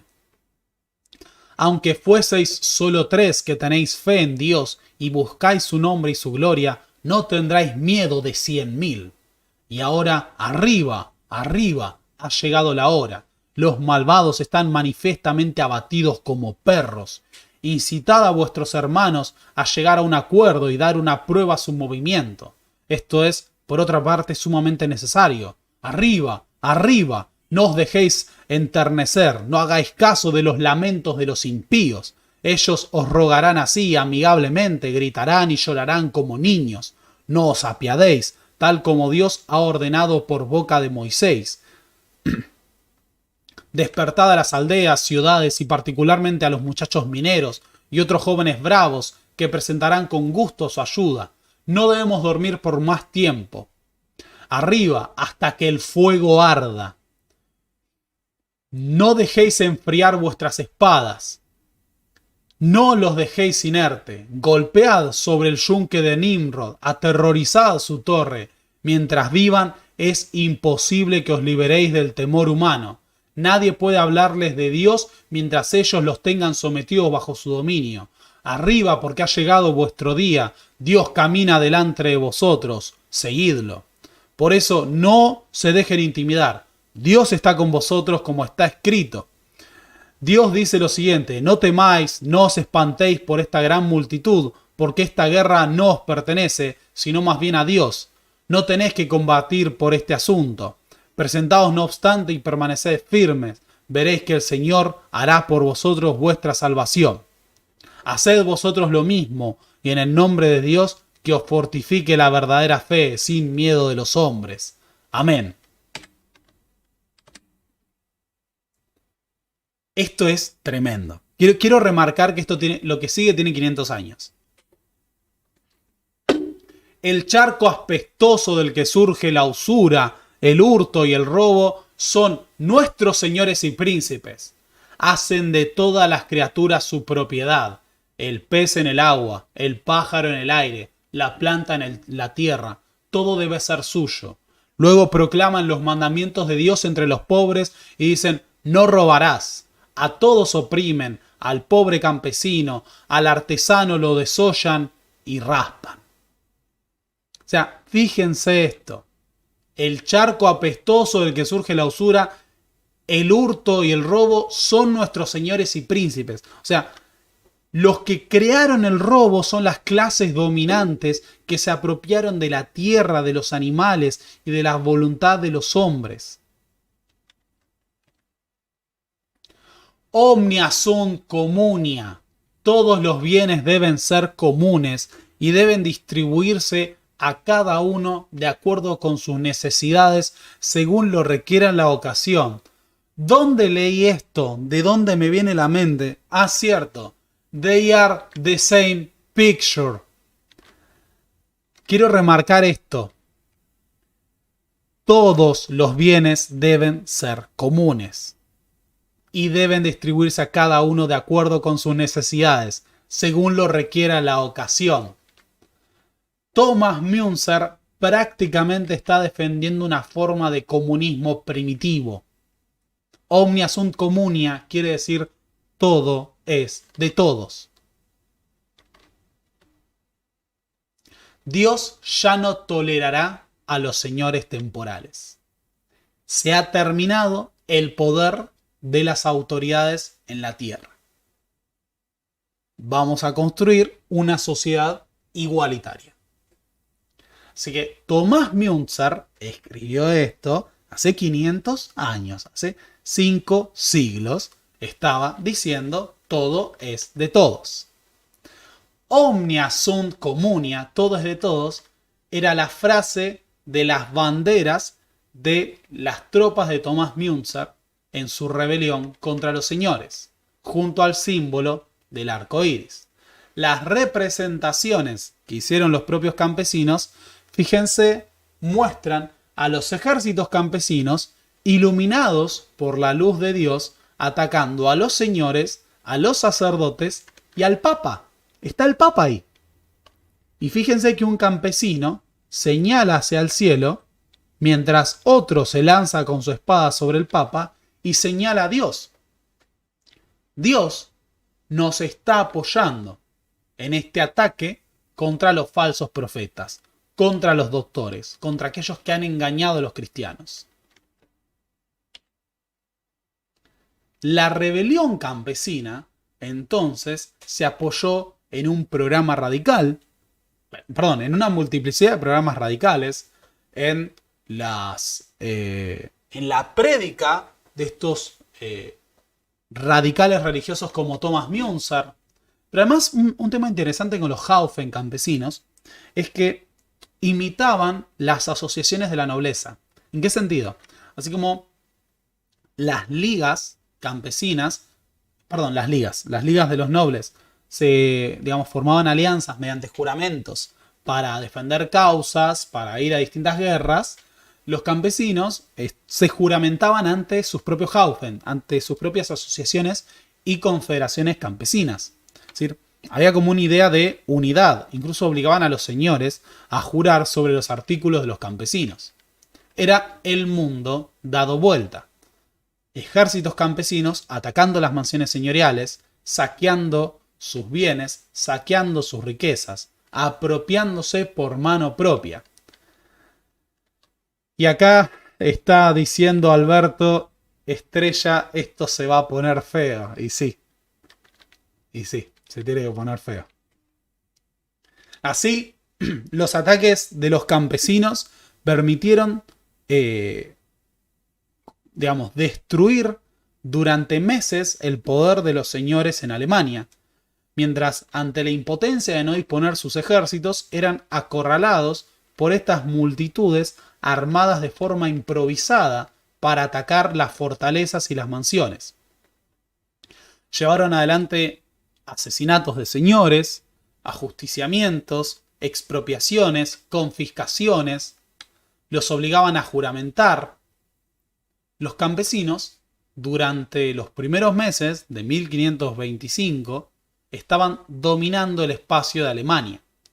Y en medio de estos saqueos destruían los símbolos de la autoridad clerical, los símbolos de la autoridad señorial. Consideraban que las riquezas de esas falsas iglesias católicas eran un símbolo de la entrega de los valores del evangelio a la codicia, a la avaricia. Así, el saqueo, la destrucción se extendieron, pero también los asesinatos a señores puntuales como una forma de venganza de clase, de venganza colectiva. Este es el caso, por ejemplo, del conde de Helfenstein. El conde de Helfenstein es asaltado en su mansión, en su fortaleza, por una multitud de tropas campesinas que lo capturan y llevan adelante un estilo de ejecución colectiva que es el ser pasado por lanzas. Ponen hileras de lanzas y lo pinchan entre todos hasta matarlo. De hecho, Thomas Brady recoge un testimonio de una soldada campesina, porque también había mujeres, no eran solo campesinos varones, como se puede apreciar en este cuadro. Perdón, este cuadro es otra persona, son otras mujeres, no dije nada. Ahora explico eso. Que se enorgullecía de: yo fui una de los que apuñaló al conde de Helfenstein y manché mis botas con su sangre. Había una suerte de revancha de clase contra los señores feudales.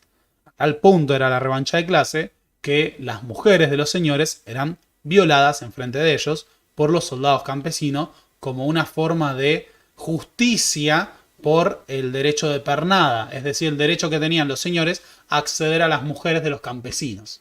Es decir, ustedes tienen el derecho a acostarse con nuestras mujeres, nosotros ahora tenemos el derecho a acostarse con las suyas. Obviamente, como siempre, la víctima en esta circunstancia de la violencia sexual son las mujeres, obviamente, pero tras de esto había una venganza simbólica y de clase hacia los derechos tradicionales de los señores sobre las mujeres campesinas. Esa violencia, esa revancha de clase, llevada adelante a gran escala por los campesinos, fue un ataque radical a todos los símbolos de las jerarquías sociales, de las jerarquías religiosas. Fue un momento, insisto, del mundo dado vuelta, mientras los campesinos ajusticiaban a sus señores, violaban a sus mujeres, confiscaban sus tierras y sus riquezas. Esos ejércitos campesinos, durante meses, habían tomado el control de distintas tierras en Alemania.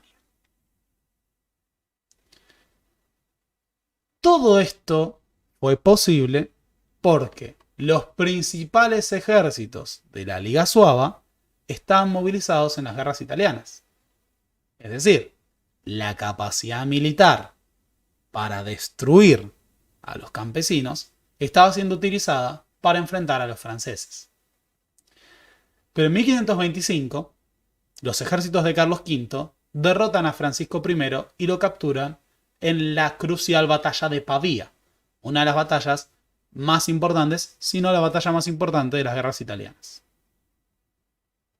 Con la derrota de las fuerzas francesas en Pavía y la captura de Francisco I, se llega a un acuerdo de paz que momentáneamente pone fin a las guerras entre el Sacro Imperio Romano y Francia.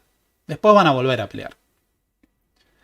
Pero el punto central es el siguiente. La Liga Suaba, que era la principal alianza militar del sur de Alemania, pasa a estar libre.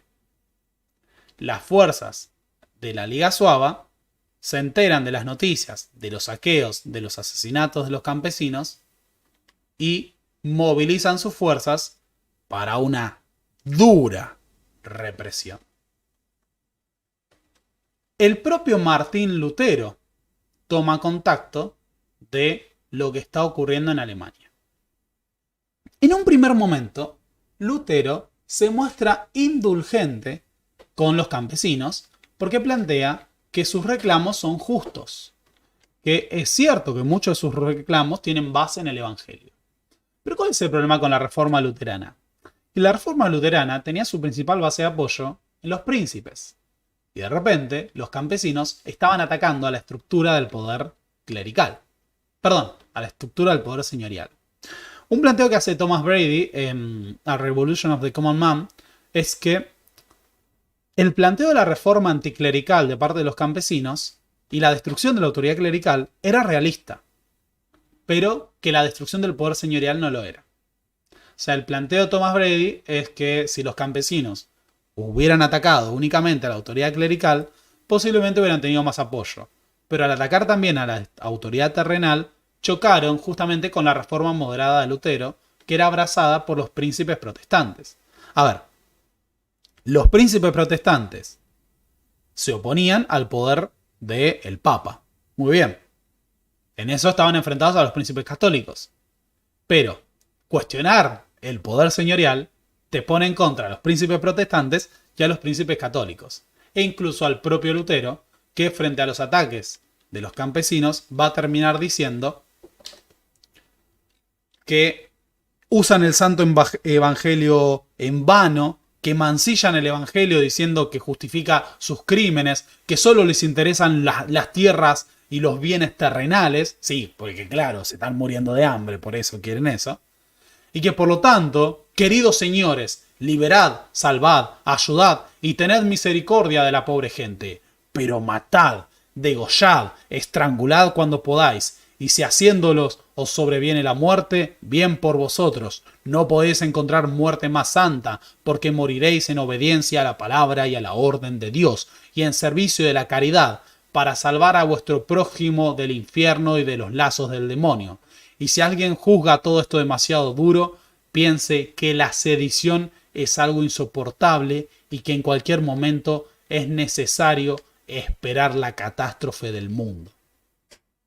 O sea, el propio Lutero termina defendiendo una brutal represión contra el movimiento campesino por cuestionar el poder señorial, ya que la sedición es algo insoportable. ¿Cuál es la gran diferencia a partir de ahora? Muy sencilla. Los señores tenían ejércitos profesionales compuestos por mercenarios dedicados a la guerra, por tropas de caballería armada, por artillería, y toda esta fuerza profesional ahora se va a utilizar para enfrentar ejércitos campesinos armados por sus propios medios. Los campesinos usaban instrumentos de labranza, armas robadas, hachas, azadones, algunas armas de fuego capturadas. Igual se da un episodio singular, que es que va a haber Landsknechts, es decir, mercenarios, soldados de infantería mercenarios alemanes, que se unen a los campesinos porque no estaban dispuestos a reprimir a sus propias familias. O que eran de familias campesinas y, desertan de los ejércitos enviados para destruir esto. O veteranos que estaban dedicados ahora al trabajo de la tierra, que prestaron apoyo en la conformación de los ejércitos. Sin embargo, la enorme mayoría de los combatientes campesinos eran indisciplinados, no tenían un mando centralizado porque eran distintos grupos, distintos Haufen, no tenían artillería, no tenían caballería, no tenían muchas armaduras. Eran fuerza de voluntad. Habían tenido capacidad de asaltar mansiones señoriales, pero una cosa muy distinta era enfrentarse a un ejército profesional, plenamente armado, experimentado y disciplinado. Las bandas de guerreros campesinos, por más que llegaron a movilizar a cientos de miles de personas, no eran una fuerza que pudiera rivalizar con los profesionales ejércitos de mercenarios de la Liga Suaba. Así, el duque de Lorena, el duque de Hesse, el duque de Sajonia emprenden una brutal campaña de destrucción de las fuerzas campesinas, pero también de sus bases de apoyo. Las Haufen y las confederaciones campesinas son destruidas y son masacradas miles de personas, tanto combatientes como no combatientes. Esos ejércitos campesinos, pésimamente equipados, no pueden competir con una fuerza de caballería acorazada que los aplaste sin tener la capacidad de resistir en formación. Así, las débiles fuerzas campesinas empiezan a ser destruidas paso por paso a medida que los ejércitos imperiales se movilizan a cada una de las regiones de Suabia y del sur de Alemania en la que los campesinos se habían hecho fuertes.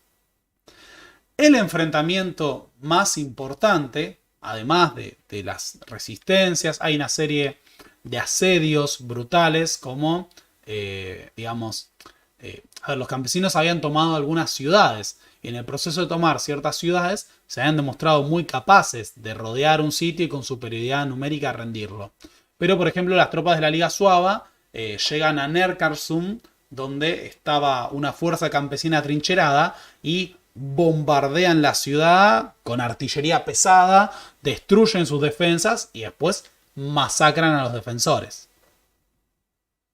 El enfrentamiento decisivo va a ser en Frankenhausen. En Frankenhausen, 7.000 soldados, a las órdenes de Thomas Münzer, se van a enfrentar al ejército de los duques de Hesse y Sajonia. Los seguidores de Münzer se habían hecho fuertes atrincherándose en una colina en donde esperaban resistir el ataque de las fuerzas de Hesse y Sajonia y de la Liga Suaba. Estos campesinos estaban armados de manera improvisada, tenían carros para protegerse, pero del otro lado hay una fuerza de soldados mercenarios profesionales con caballería pesada, artillería, arcabuces. Thomas Münzer había enviado un mensajero a negociar con los duques de Hesse y Sajonia. Y estos le plantean a las tropas de Münzer que si entregan a Münzer, los van a perdonar. Que solo quieren a Münzer. En medio de ese momento se produce un episodio que es que sale un arco iris.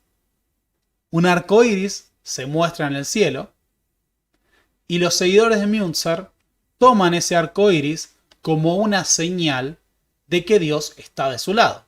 Si el arco iris era el símbolo de sus banderas y simbolizaba la alianza entre Dios y los hombres, era una muestra de que estaban destinados a la victoria. Así, con ese arco iris en el cielo, las tropas de Münzer se proponen enfrentar al ejército de la Liga Suaba. Y como se pueden imaginar, en un enfrentamiento entre un ejército de campesinos y un ejército de militares profesionales en igualdad de números, pero con entrenamiento, armaduras, armas de fuego y artillería y caballería pesada, la batalla fue una masacre. Una masacre por donde se lo imagina. Las tropas de Thomas Münzer son atacadas con un bombardeo de artillería y luego una carga de caballería pesada por el flanco que lleva a que se rompa toda la formación. Toda la formación entonces se desbanda mientras las fuerzas de militares profesionales rodean y destruyen las posiciones campesinas. ¿Sí? En mayo de 1525, Thomas Müntzer y sus seguidores son derrotados en Frankenhausen, y con esa derrota se produce prácticamente la caída del principal bastión de los campesinos. Para que nos hagamos una idea de la matanza, digamos, de los 7.000 soldados de Thomas Müntzer, cerca de 6.000 mueren en la batalla o ejecutados ya tomados prisioneros. Y las tropas de la nobleza solo van a sufrir unas decenas de bajas entre muertos y heridos. O sea, fue una masacre absoluta. Thomas Müntzer es capturado en la batalla por las tropas de la nobleza y va a ser brutalmente torturado. ¿Cuál es el objetivo? Que abjure de sus creencias. Es decir, que acepte que sus creencias están equivocadas. Finalmente, Thomas Müntzer, el radical, religioso, milenarista y apocalíptico, es ejecutado mediante la decapitación. Después de haberlo torturado brutalmente, le cortan la cabeza. Thomas Müntzer no va a ser el único que va a ser reprimido brutalmente a partir de este proceso, sino que se produce una gran revancha de clase contra los campesinos. O sea, a partir de ahora se va a destruir a todos aquellos que se hayan levantado contra la autoridad de los señores. Es decir, si los campesinos habían tomado justicia por mano propia, una justicia de clase contra sus señores, ahora llegó el momento de pagar el precio. Jorge de Waldburg va a ser conocido como el carnicero de los campesinos de Alemania. Entre él, el duque de Lorena, el duque de Hesse, se proponen ahora llevar adelante una lección ejemplificadora de qué es lo que ocurre cuando uno se levanta contra las clases dominantes. Después de lo que se ha llevado adelante, después de este crimen indecible de levantarse contra la autoridad de sus señores, ahora llegó la hora de pagar. Los ejércitos de la nobleza inician su revancha.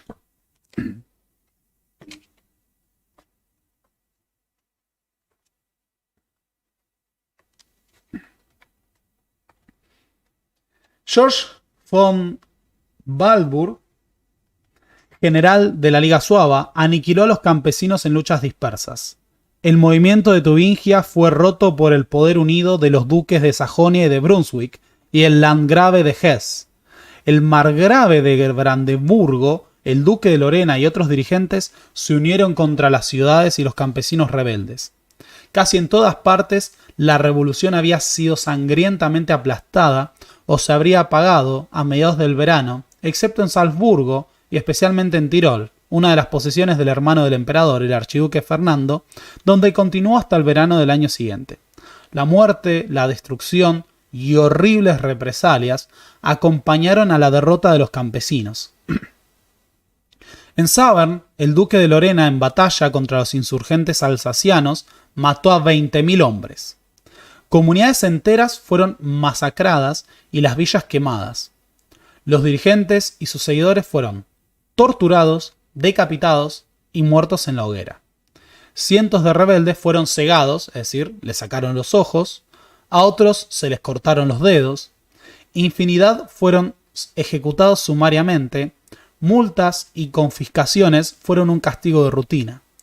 Con pocas excepciones, los poderes de Alemania actuaron con una furia insensata contra los campesinos y súbditos que se habían atrevido a retar su autoridad. Esta brutalidad a gran escala lleva a que, por ejemplo, dirigentes campesinos sean quemados en efigies de tronos con coronas de oro caliente.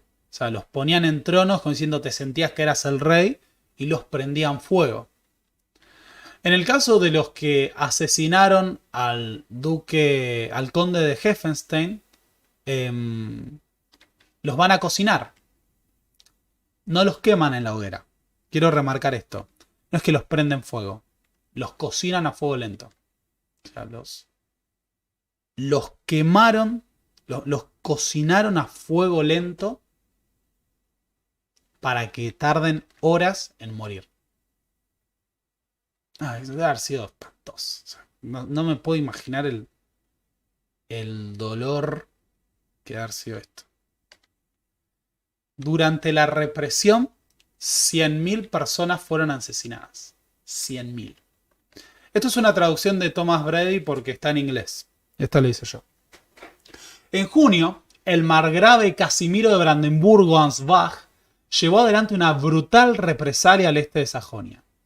Su verdugo, conocido como el maestro Auch, así se llamaba el verdugo, ganó una moneda de oro por decapitación y media por cegar, es decir, por sacar los ojos. El 8 de junio, quiero remarcar esto, solo en un día, cegó a 62 personas en Kitzinger. 3 semanas después, decapitó a 25 personas en Rothenburg y exhibió sus cuerpos como escarmiento en el mercado. Es decir, en un día le sacó los ojos a 62 personas. De nuevo, 100.000 personas fueron brutalmente asesinadas durante la represión. 100.000 personas. Fue una masacre a gran escala que representó una verdadera revancha de clase frente al movimiento más radical que había ocurrido en la historia de Europa Occidental. La revuelta de los campesinos alemanes, la revuelta de carácter revolucionario, hay que marcarlo, porque era un proyecto revolucionario realmente, fue el desafío abierto más importante en la historia de los señores en Europa Occidental. Fue parte de un proyecto de construir una sociedad equitativa, donde montones de programas hacían hincapié en la participación democrática, en la recuperación de las tierras, en los derechos consuetudinarios, en la comunidad de los hombres y Dios, en la eliminación del clero. Como tal, ese movimiento de rebelión generalizada que atacó todas las bases del orden establecido fue reprimido con una brutal, no solo una brutal revancha, sino un verdadero ensañamiento que solo se puede entender a partir de la radicalidad de sus pretensiones y del alcance de la rebelión. Por eso, la guerra de los campesinos, a pesar de estar bastante invisibilizado en nuestro propio análisis de la historia, desde América Latina, el Cono Sur, es un episodio central en la historia de las luchas por la construcción de un mundo más justo. Y Thomas Müntzer, hace 500 años, esbozó muchas banderas de un radicalismo social y un radicalismo popular que hace que podamos poner en perspectiva que, a pesar de las justificaciones y la apología que se hace de la esclavitud o de la desigualdad, podemos ir 500 años en el pasado y encontrar gente e ideólogos de una sociedad más equitativa. Bien. Espero que les haya gustado. Yo les aseguré que esta clase iba a ser interesante. Y estoy convencido de que más de uno no conocía este tema o no lo conocía con esta profundidad y se encontró con algo que seguramente lo sorprendió. Muchas gracias por haber visto este video hasta acá. Y bueno, ya que estamos a esta altura de las circunstancias, se vienen los pedidos. Si les gusta este canal, si apoyan este proyecto, les tengo que pedir, por favor, si todavía no lo hicieron, que primero le den like a este video. denle like en este momento a este video. Lo necesitamos muchísimo, porque eso ayuda al algoritmo. La otra forma que tienen para apoyar esto es cuando termine el video, por favor, cuando termine el video, dejen un comentario. O sea, más allá del chat, que es muy valioso y queda para la posteridad también, excepto cuando YouTube me censure, tengo que tocar algo, y ahí se pierde, dejen un comentario en el video, porque así ayudan al algoritmo, lo apoyan y esto sigue funcionando. Pueden dejar una opinión sobre Thomas Müntzer o sobre lo que quieran. Además, este canal se sostiene también gracias al apoyo de los camaradas compañeros que se hacen miembros del canal y aquellos que hacen sus aportes a través de Mercado Pago. Gracias por ese apoyo porque esto permite que uno pueda proyectar y sobrevivir, ¿no? Pero nada, si quieren aportar al canal pueden hacerlo haciéndose miembros del canal o a través de los links de Mercado Pago que les permiten hacer aportes únicos, aportes mensuales. Si hacen aportes mensuales, sirve muchísimo más. Pero también si quieren hacer miembros del canal, nos va a servir muy bien. Por otro lado, les quiero recordar que esta semana tenemos 2 funciones. Este fin de semana voy a estar presentándome el viernes en Bartolina, en Morón, un centro cultural que está sobre French y Abel Costa. Vamos a presentar Grandes Boludos en Historia. Las reservas se hacen por WhatsApp al 11 39 28 98 42. Y todavía quedan reservas. Es en 2 días, pero todavía quedan reservas. Y vamos a presentar Grandes Boludos en Historia. Pero también el sábado vamos a presentar Grandes Boludos en Historia en Caras y Caretas en Capital Federal. Venezuela 330 Cava. Ahí ustedes tienen que realizar adelante sus reservas a través de Alternativa Teatral, que es una plataforma virtual que permite reservar sus lugares. Dicho eso, están todos invitados y a su vez el 6 de mayo vamos a presentar Día del Trabajador en Caras y Caretas. Esas reservas también ya se pueden hacer. Pero bien, sin más aclaraciones, sin más reclamos, de nuevo, muchas gracias por haber visto este video hasta esto, 2 horas y pico. Y si lo vieron y les gustó, por favor, termina, dejen un comentario, compártanlo, hagan comentarios. Digan qué opinan de Thomas Müntzer, qué opinan de los artículos campesinos. Y si tenemos que volver a pasar por lanzas a algunos. Digo, nada. Muchas gracias a todos y hasta la próxima, amiguitos.